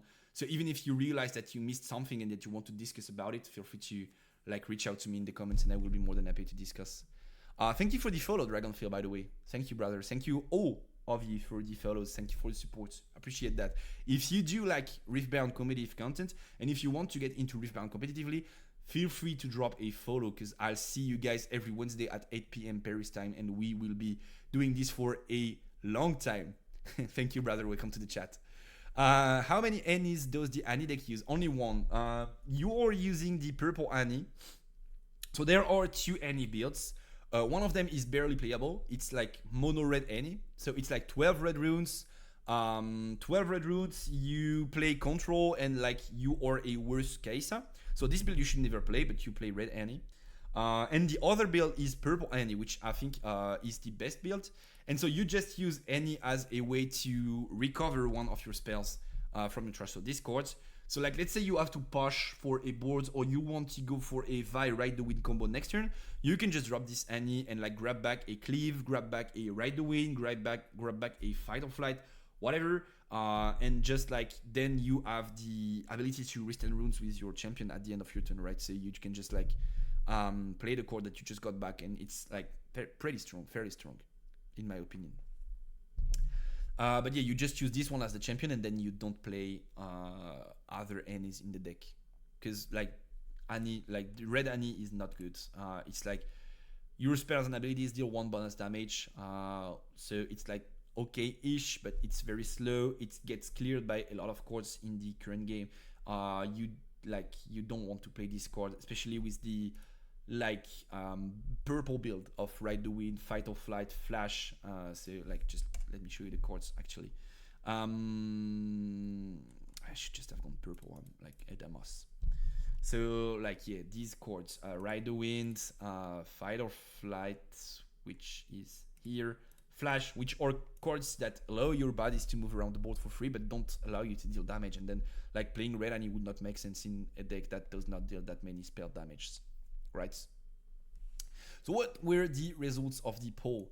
You guys, you guys, by the way. Okay, so let's do another poll, but this time you have the ability to rig votes. Because what do you mean 50-50, guys? Like, how am I supposed to choose between 50-50? So I'll give you the ability to rig the poll. let me just show you how it's done here. We will run another poll, new poll. What do we do? Well, just let me just copy paste, by the way. Copy. Oh, I can't paste this. Give me a second. Plus deck list or recast a game analysis. You guys are allowed to have an extra vote for 100 channel points. I will just give you a minute this time. So if you want your thing to go through, feel free to rig the vote. I'll allow you guys to do so, and basically the one who should win is the one who's been here the longer on the stream, which is fine, I guess. I'm fine with that. If you guys support, it's normal that you get advantages. Just give me a second to put it back in its right place. Yup. We are English streaming right now. Welcome, Duchess. How are you doing, my brother? Hope you're doing great. It's been a long time. Yup. English is the way, my brother. So, what are the results? Are you guys rigging the vote correctly? So, we are still on that 50%, guys. Please. Okay, so if you guys don't pick one, I'll just go over the first one, which is the Leona feedback and decklist. And sorry for the guys who voted for the recast of the game. So, what are we going for? If it's 50-50, I'm going Leona, guys. Because, like, it's the first one that popped. Okay, so we have 2 votes on Leona. And here we go. We are going to talk about Leona. And congrats to you guys who voted and who got what you wanted to have. So we will be talking about my Leona experience at Loco. So just give me a second. By the way, I want to thank you guys for something. No, not Leona gonna go. See ya, brother. I want to thank you guys for something.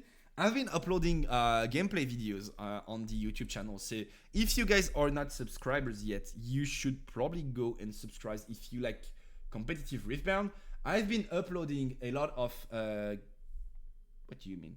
A lot of, like, let's just get to YouTube, like, whatever. A lot of content about gameplay these days, and something that you guys have been consistently doing, and I'm rather happy about that, and I'm rather thankful, is that you've always managed to place the deck list that I'm using and that I'm giving you in the description. So if you scroll to the description, right, you have the list I'm using for the video right here, deck list used. And so you guys always manage to put this list in the trending section of Piltover Archive, and that's something I'm quite thankful for, because like it's still visibility, you know, it's support. So we had the set list trending, we had the analyst trending, we had the Harry list trending, and now we do have the Leona list trending with the Stun Goes Bonk list that uploaded last week. And this is the list that I used to play in my Locos tournament. There are already 2 games available on the channel, 2 best of 3s. One of them being against T in round 1, and then one of them being against Kaisa in round 2, and the finals are dropping tomorrow, so feel free to go watch these games if you want to watch competitive Riftbound gameplay and learn more about the interactions. I'm trying a different deck every week, and at the end of this review, or maybe even now, I'm going to have you vote for which deck I'm playing next week, and then I'll be trying to build a list and come up with gameplay so that you guys can see how the deck is supposed to be played. Do you want to vote now? Let's just vote now. And so you guys have time to vote for it. Thanks for the follow, Vokor King. Play Lux, I did try Lux already. Not at the tournament, but I did try Lux at a tasting session with my screen partners, and it went really wrong. I do think Lux is pretty bad, in my opinion, in the current metagame at least. So I'm giving you 3 options every time, and you guys can choose between the 3 of them. So let me run the poll. What deck am I playing this weekend? And this also allows me to like try new decks, new strategies. So I'm not saying I have perfect gameplay, because most of these legends I'm first timing in the first round, but like I do feel I'm good enough at game fundamentals right now to be able to try this list and like learn from it, and also give you guys insights on like what you should probably play these legends. More than what. So last week's options were Yasuo, Leona, and Harry. Yasuo and Harry did not get picked, so I'm going to go for Yasuo and Harry. And the third deck that I want to make you guys vote for, if you want to, is Blue Victor. I feel like Blue Victor has a shot as a deck right now in the metagame, and I would probably want to give it a try to see if like my gut feeling is right, or if I'm just like overhyping the deck a little. So I'm giving you guys 5 minutes. You guys can vote, and like we're going to look at the vote result, and that's the deck I'm going to be playing this weekend at locals. That's it for the parentheses. Let's just go over this Stun Goes Bonk list that I played last weekend, and I will use an image because guess what? It's a way better way to show you guys the complete list. Here we go. I'm just downloading it, and then here we go. Great. So this is the list that I've been playing over at locals last weekend.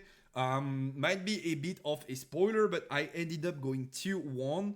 If you want a bit of a tournament report, we were 6 or 7 players at locals. I don't remember. Usually we're closer to 10, but this time was a few less people for whatever reason. That being said, most of them are my training partners, so the like average level is, I think, above what's the current level. Like if you take every relevant player in the world, I think the average level of the locals is above this level, especially when we are a few, like we're not as many players, because like those who are there are the consistent ones, are those that are here every session. So these are the best players I'm able to face, and that's also why I want to try these decks, because I know I'll be able to test them in like satisfying conditions. Like I'm playing against real players and I have interesting games. Where can I find the card lists for these decks you showed, like Blue Victor? Yeah, so you could probably go to Piltover Archive to find like sample lists. And if you want to have like dedicated lists and guides and stuff, you can either go to my YouTube channel, and I have some lists for the decks that I've played already, or go to other channels. There are some very good players that have been like one-tricking a deck and that are like pretty good at it, and I've made videos. Or third thing, you can go to Twitter, and then you can access both Runes and Rift or George's Twitter. And George is the guy that posts the topping list from China, so that could give you an idea of what you want to play. And Runes and Rift is mostly focused on Western tournaments. So both of them could give you ideas of how to build the deck you are looking at. And if you have any questions regarding deck building, of course, feel free to ask, and I'll be more than happy to answer. So, regarding the level of locals, I've already talked about it. Regarding how the tournament went, there was only one Kaisa player at these locals, and most of the field I was favored into. So there were 2 Y's, another Leona, me, an MF player, a Kaisa player, and a Set player, I think, was the field. And I already knew I was feeling pretty favored into Set, into Misfortune, and into Yi. So it was about beating Kaisa and beating the other Leona player, right? And that is what I try to do in like building this list, is being able to try and have a shot into winning the Kaisa matchup, because it's a very tough matchup. Most of the time you lose it without being able to compete at all. And so I'm trying to, with this list, I'm trying to like make it a bit fairer in like, if I outplay him, I have a shot at winning it. You don't like Shen? No, I do not like Shen. I can talk about Shen if you want me to. So basically, Shen is not in the list for a specific reason, is that Shen is an insanely strong card when you are ahead. So like when you are in the lead and your opponent has to come crashing into you, then Shen is a very strong card because it allows you to surprise your opponent. It allows you to generate tempo, to generate board for like not so much resources. And that's very good, right? But the big problem with Shen is that when you are playing from behind, so like either going second or in an unfavored matchup, Shen is an absolute trash card. It's a 3 energy and a power cost for 3 might with no effect. Like basically no effect if you're playing from behind. So you have to be in the lead already to make Shen worth it. And if that's what I'm like looking for into a card, I'd rather prefer a card that says I'm dropping it and I'm winning the game on the spot. And Leona already has a lot of these cards. You have Facebreaker, you have Rune Prison, you have Zenith Blade. All of these cards is like you are in the lead, your opponent commits into your battlefield, and you end up stunning them and they lose everything and you remain in control and you win the game out of this. So I did not want to add an extra card to my list that would do the exact same thing. And also, all of the cards that I just mentioned, Rune Prison, Facebreaker, and Zenith Blade, are cards that are good at fighting for the board if you're behind, whereas Shen is not. So that's the reason I favored those cards. Regarding the tournament way, so we had 3 rounds. This I was aware already, but like we had not so many players as I was talking about, and so I got scammed a bit because round 1 I got paired into Shen and into Yi, sorry, and like Yi is a very favorable matchup as I was talking about. So I kind of knew I was in the driver's seat. I did have a tough game too. That's the VOD that you can see on the YouTube channel, by the way. I did have a tough game too because I somehow missed like bodies and stuff, and so I kind of got myself stuck into a late game situation where he is sometimes too strong to beat. But like game 1 and game 3 were pretty smooth, and I was able, as expected, to beat Yi pretty easily. But then I noticed that the only Kai'Sa player lost round 1. So I was pretty happy because I was thinking, okay, this guy is down, now I can probably take it all. And also pretty sad because I was like, I'm not going to be able to test if this list can compete into Kai'Sa or not, which was the whole purpose of building this list, right? But then a miracle happened, and like because of the number of players or whatever, I was 1-0 and I ended up getting paired into the Kai'Sa player, which was 0-1 round 2. So I got scammed in the way of like I'm not winning locals, but I don't really give a fuck about locals. I just want to like experience things and like enjoy, have fun, and play the game. And I got lucky in the way that I would be able to test the matchup. And it is still unplayable. I think I played game 1 rather poorly. Not like I made big misplays, but like my game plan was not good enough to win this game. I could probably have had like a better shot at winning it. I don't think I win it, but like it could have been closer. And then game 2, I just got falling star into falling star, and then game is over. There's not much you can do about this. So I still think the Kai'Sa matchup is pretty tough. Maybe I've not found the correct answer to this matchup right now. But like I don't think it's like favored anyway. You could probably add cards to make it a bit easier. But like I'm going to talk about later, that's still a big problem in my opinion. And then the last thing that I was facing in last round was MF, and once again MF is a very favorable matchup because you are able to put pressure on the board in the early game, and then you score points. And when she comes at you with her big bodies in the late game to swing at you, you just stun them and they go back to base, and it's the like 1 or 2 extra turns that you need to close out the game. So basically the matchup into MF is very favored in my opinion, and so I ended up winning that 1-0 I think, and I got 2-1, and the guy that was Kai'Sa won the tournament, being 2-1, and I finished like something like 3rd place because there was another guy that was 2-1, but like whatever, it does not really matter.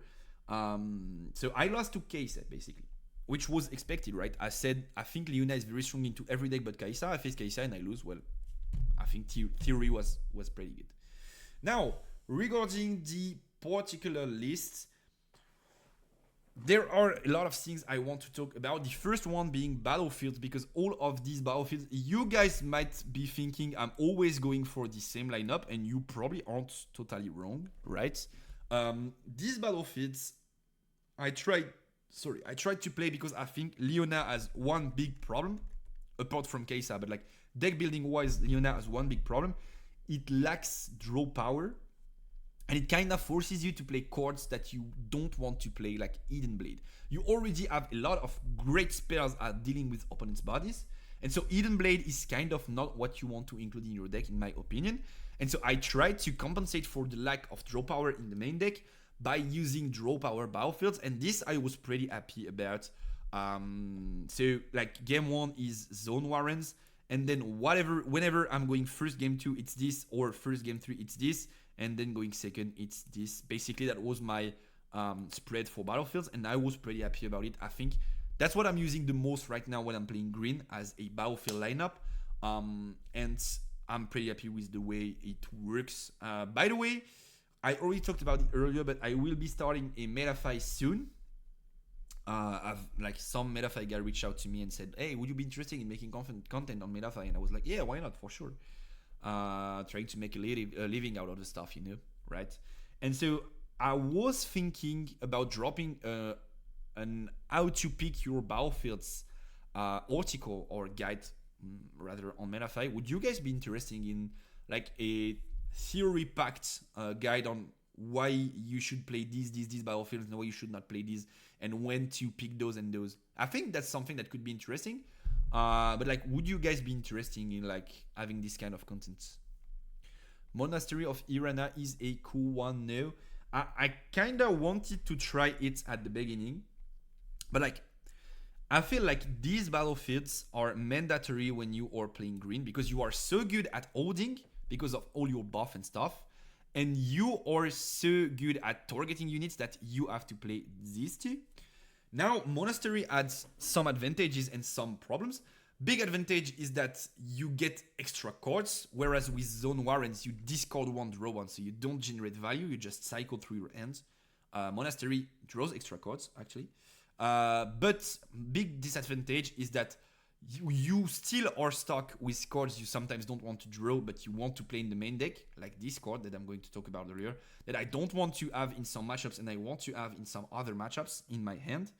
And also, sometimes you want to value having buffs on your units, because like you are very good at defending, and so every might that you can gain through a buff is very valuable combined with your spells, while spending your buff to draw cards is also valuable. So you are kind of conflicted, and you also have Call to Glory that already needs you to have buff to be efficient. So like all of this combined, I decided that I would probably rather play Zone Warrens over Monastery. Definitely contender will explain which battlefield is better when would be interesting. So that's probably something I'm going to bring over to MetaFi. I will be sharing all of this with you guys when I'm started. I'm already like started with the stuff, but like I'm still trying to gather ideas of what guides I want to write, and like maybe, and like all of this. Maybe Navari? What is Navari? What battlefield is Navari? Navari? Oh, Fighting Pits? When you hold here buff a unit. Well, like most of the thinking process was between Zone and Monastery, as you're talking about, because I wanted 3 ways to dig through my deck in my battlefield spots. So it was between Zones and Monastery, and I ended up picking Zone. But I think you really need 3 card advantage battlefields, or like maybe digging battlefields, if you will. So that was it for battlefields. Regarding runes, it's like you guys know the drill now. It's about being able to defy on turn 2.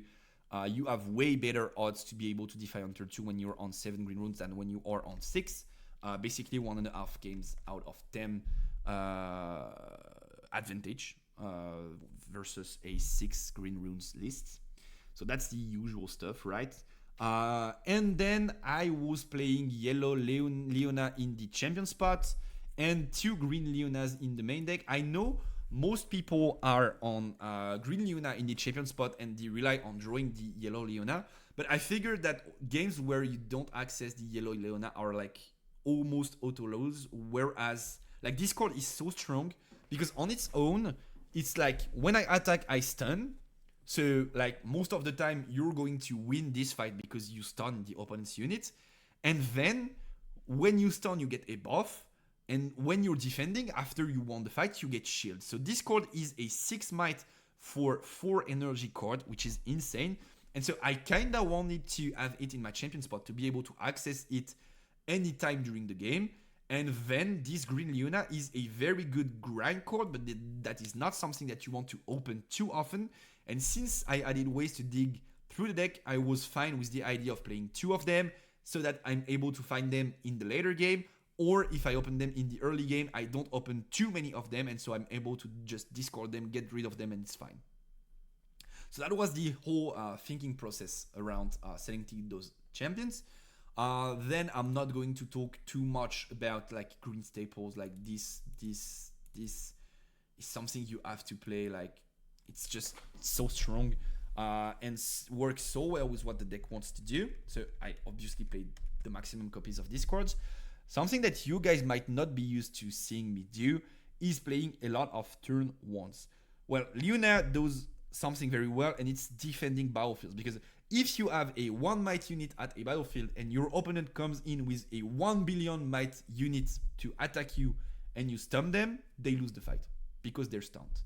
So Leona values very hard the fact that you are able to take over the board in the early game. And for that specific reason, I wanted to have 8 turn 1 cards in my deck so that I am able to take over the battlefields in the early game. And also, if I'm paired into Kaisa, I have several early game units that I can drop even after getting blasted. So I'm on 8 turn 1s.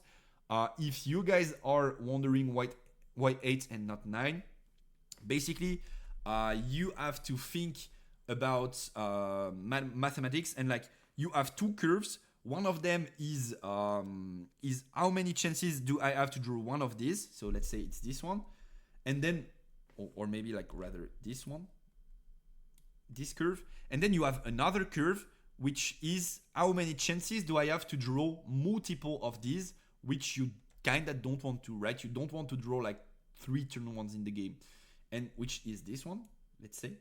So this is like multiples, and this is 1 time. And so like the exact number of copies in your deck where both these curves cross is 8 copies.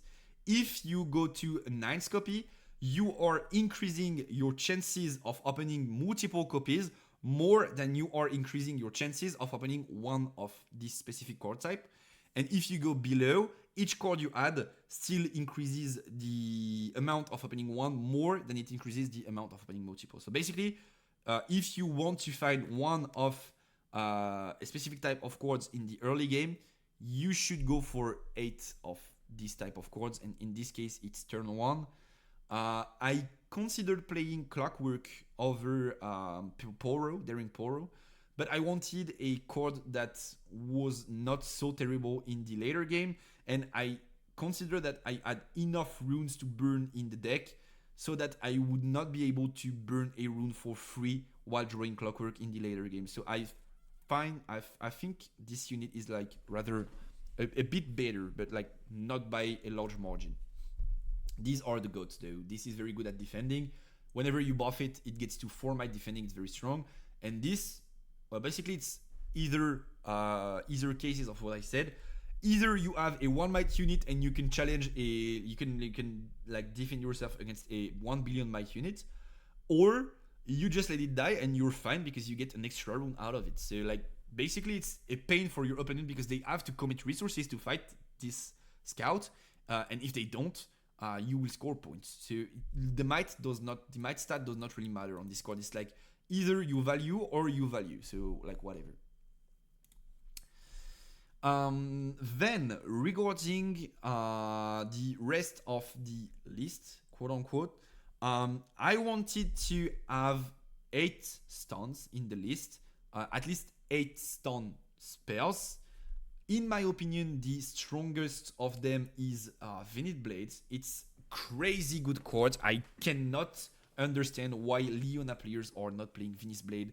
This card can't be defied. It's like so broken. You have so many insane interactions with these cards. One of them being with the Green Leona. So you play Zenith Blade, you stun a guy, you bring Green Leona, the guy is less 8 might, and like sometimes you can just do this in like empty battlefields where like your opponent is attacking an empty battlefield, you have a shot to play an action during their turn, you play Venus Blade, and you bring a unit and you stun theirs. And so not only do they go back to base without being able to conquer, but you also score a point during their turn because you conquered, and then you score a point at the beginning of your turn because you held.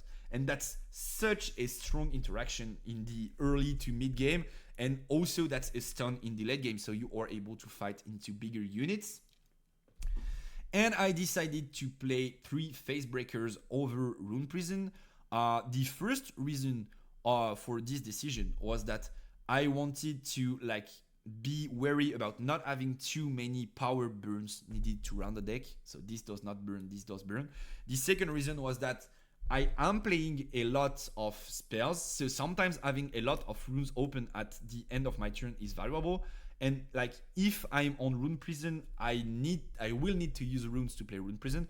Whereas if I'm on Facebreaker, I can just hide it because this card has access to the hidden keyword.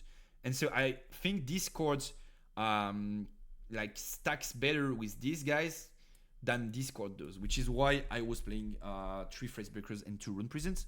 That being said, the third Rune Prison is in the sideboard for big bodies matchups, so like it's not so far, right?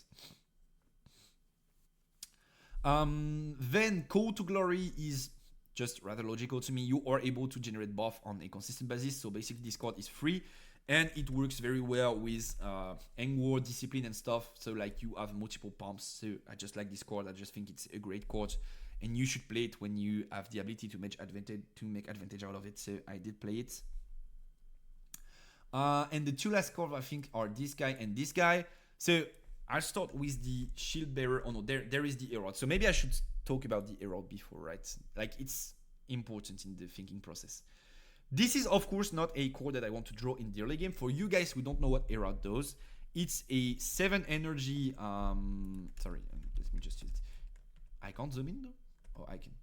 It's a 7 energy, 7 might card that burns a green power when it enters play.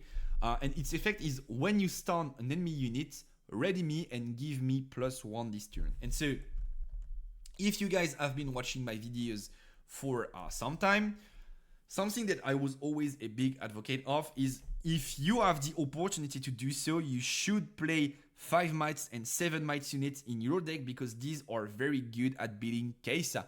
Of course, you should not include trash units in your deck just because they are 5 or 7 mites. But if you have the opportunity to play good 5 or 7 might units, you should do so. And I think Herald is a very good card in this particular build. Also, it gives you some kind of a high roll potential that sometimes Leona misses a bit. In like, you have Herald and then you have 1 or 2 stuns on the side that you did set up during the previous turn. And then you can just like go Herald, take a point, then stun someone, with like Venus Blade, then Herald restands and you bring someone there, and then Herald goes back to base, and then you have another stun and you can just restand it and fight again. And so it gives you that tiny bit of like explosive power that I felt Leona was sometimes missing in the later game, which was the reason I decided to include this card in my deck list. Primarily to try and beat Kaisa, and second to give me a bit more resources in the late game. And then I decided to include the Solary Shield Bearer in the deck, mostly because of Herald and also because I wanted to have once again extra early game units to be able to deal with Kaisa's Blast. And so Solary Shield Bearer is a great card with Hero, paired with Hero, because it's a stun. So it's when you play me, stun a unit. So it's a stun that allows you to like restand Herald to conquer again, right? And also, this card is not as bad as people think, because they're like, yeah, but it's under might. But like whenever it spawns, it stuns someone, and then Leona effect gives it a buff. So it becomes a 3/3, which is like kind of average in the current formats.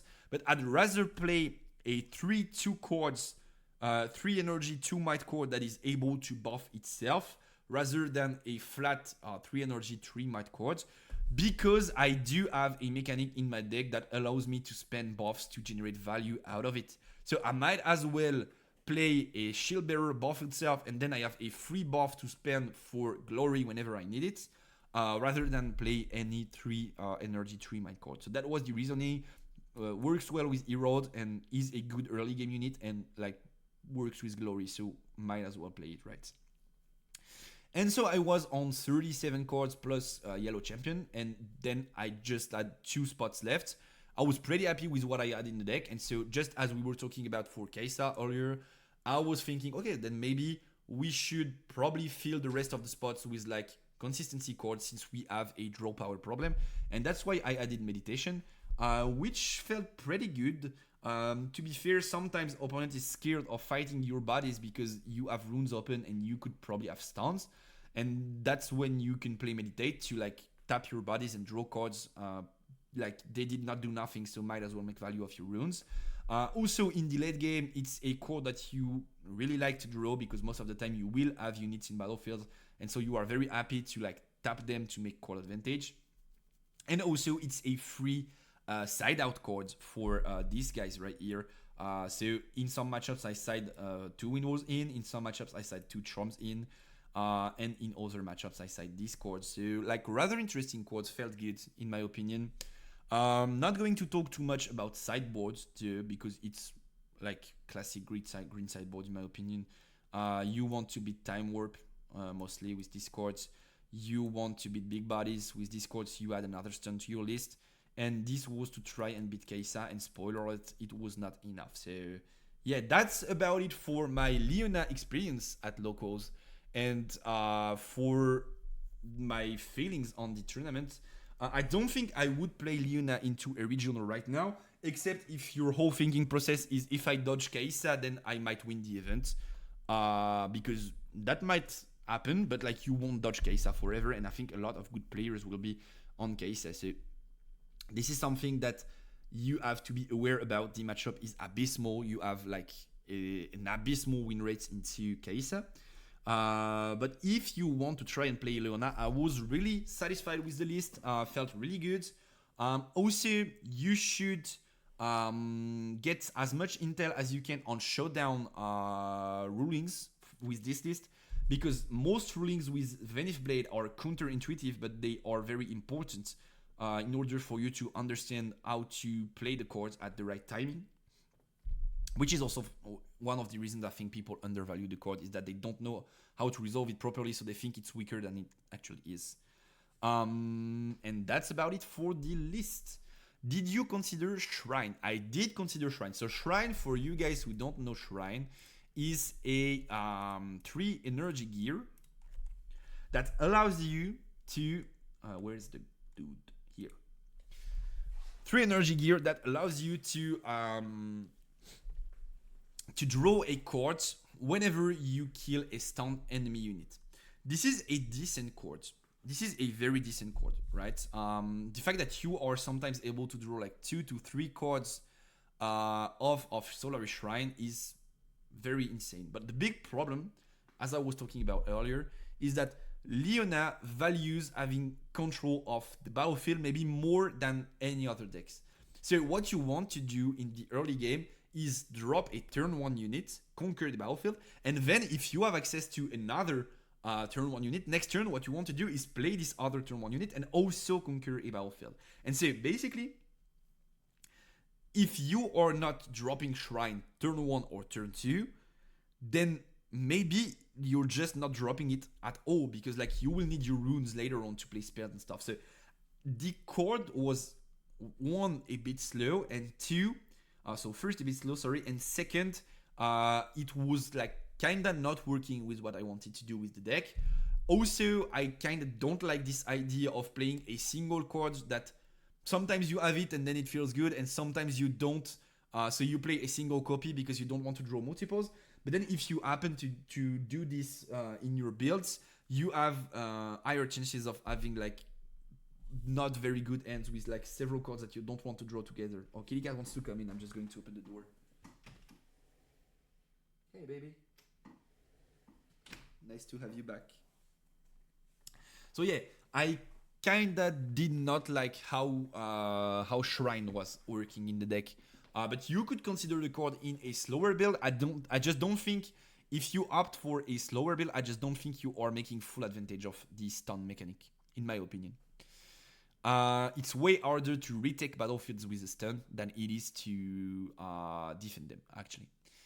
Yo Dream, how you doing, brother? Yup, channel become an English stream dedicated to Riftbound, and if you're willing to play Riftbound, you're at the right place. So that's about it for this Leona list. Do you guys have any extra questions or any extra things you would want to mention? If not, what did you guys decide I would be playing next locals?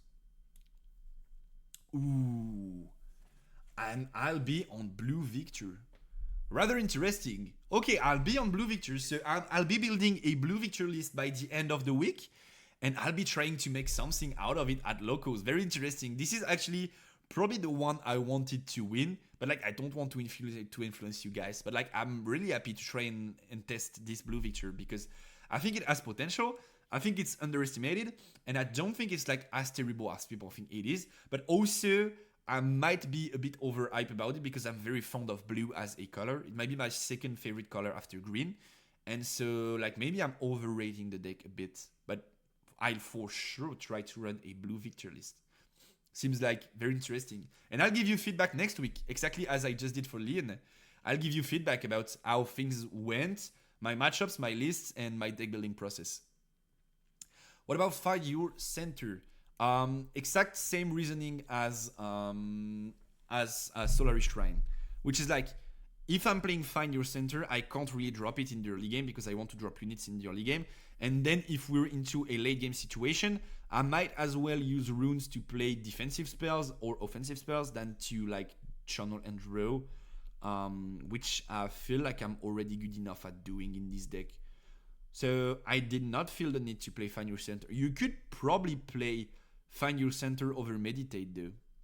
You could probably do that. But I think like you already have enough runes in the deck, and what you're missing is draw power, and so I'd rather value the extra draw from Meditate than the rune from Find Your Center. But you could probably play it over Meditate, and that would be rather similar in the outcome, in my opinion. And that's about it for today's stream. Thank you guys for being here. You are about 10 right now, which is more than last stream at the same time. And also you were a lot during the tier list session. So thank you guys for being here. I really enjoyed having some time with you. And we had big names in the chat today too. So thank you guys for the follows, for whatever exchange we had and debate. That was very interesting. I'm going to try and find a Riftbound stream because last week we were not able to actually. I ended up throwing you guys on a One Piece stream, but I'd rather prefer sending you to a Riftbound one if we have the opportunity to do so. Or we, once again, the only ones streaming Riftbounds. I hope not. We are? There's a guy streaming Digimon in the Riftbound category. Are we? Nope, we are not. There is a podcast going on. Pretty cool. Then we're just going to read these guys, right? I don't think it's in English though, but like whatever. Pretty cool to have someone to read. Very happy to still be able to talk about Riftbound after I cut the stream. Let's just read Soul. Ospiti da Montrex assieme a Pob Nuovo. I can't get it. I speak a bit of Spanish, but I can't get it. Let's just launch the red though.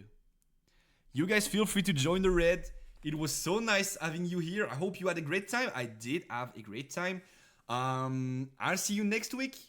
Wednesday at 8 p.m. Paris time. Feel free to follow to get the notification bell, and we'll be talking more metagame. We'll be talking top cards to buy by colors. So release is next week. Which cards should you buy is something we're going to talk about during next week's stream. And I'd love to see you there. I'll be playing Blue Victor this weekend at Locals, and I'll be telling you next week how it went.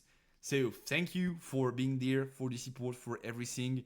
I'm hoping we'll be able to grow a big and lovely community. So thank you a lot. I appreciate the time with you guys, and I'll see you next week or maybe in the upcoming days on YouTube. Bye bye guys. Thank you for being there. Love you.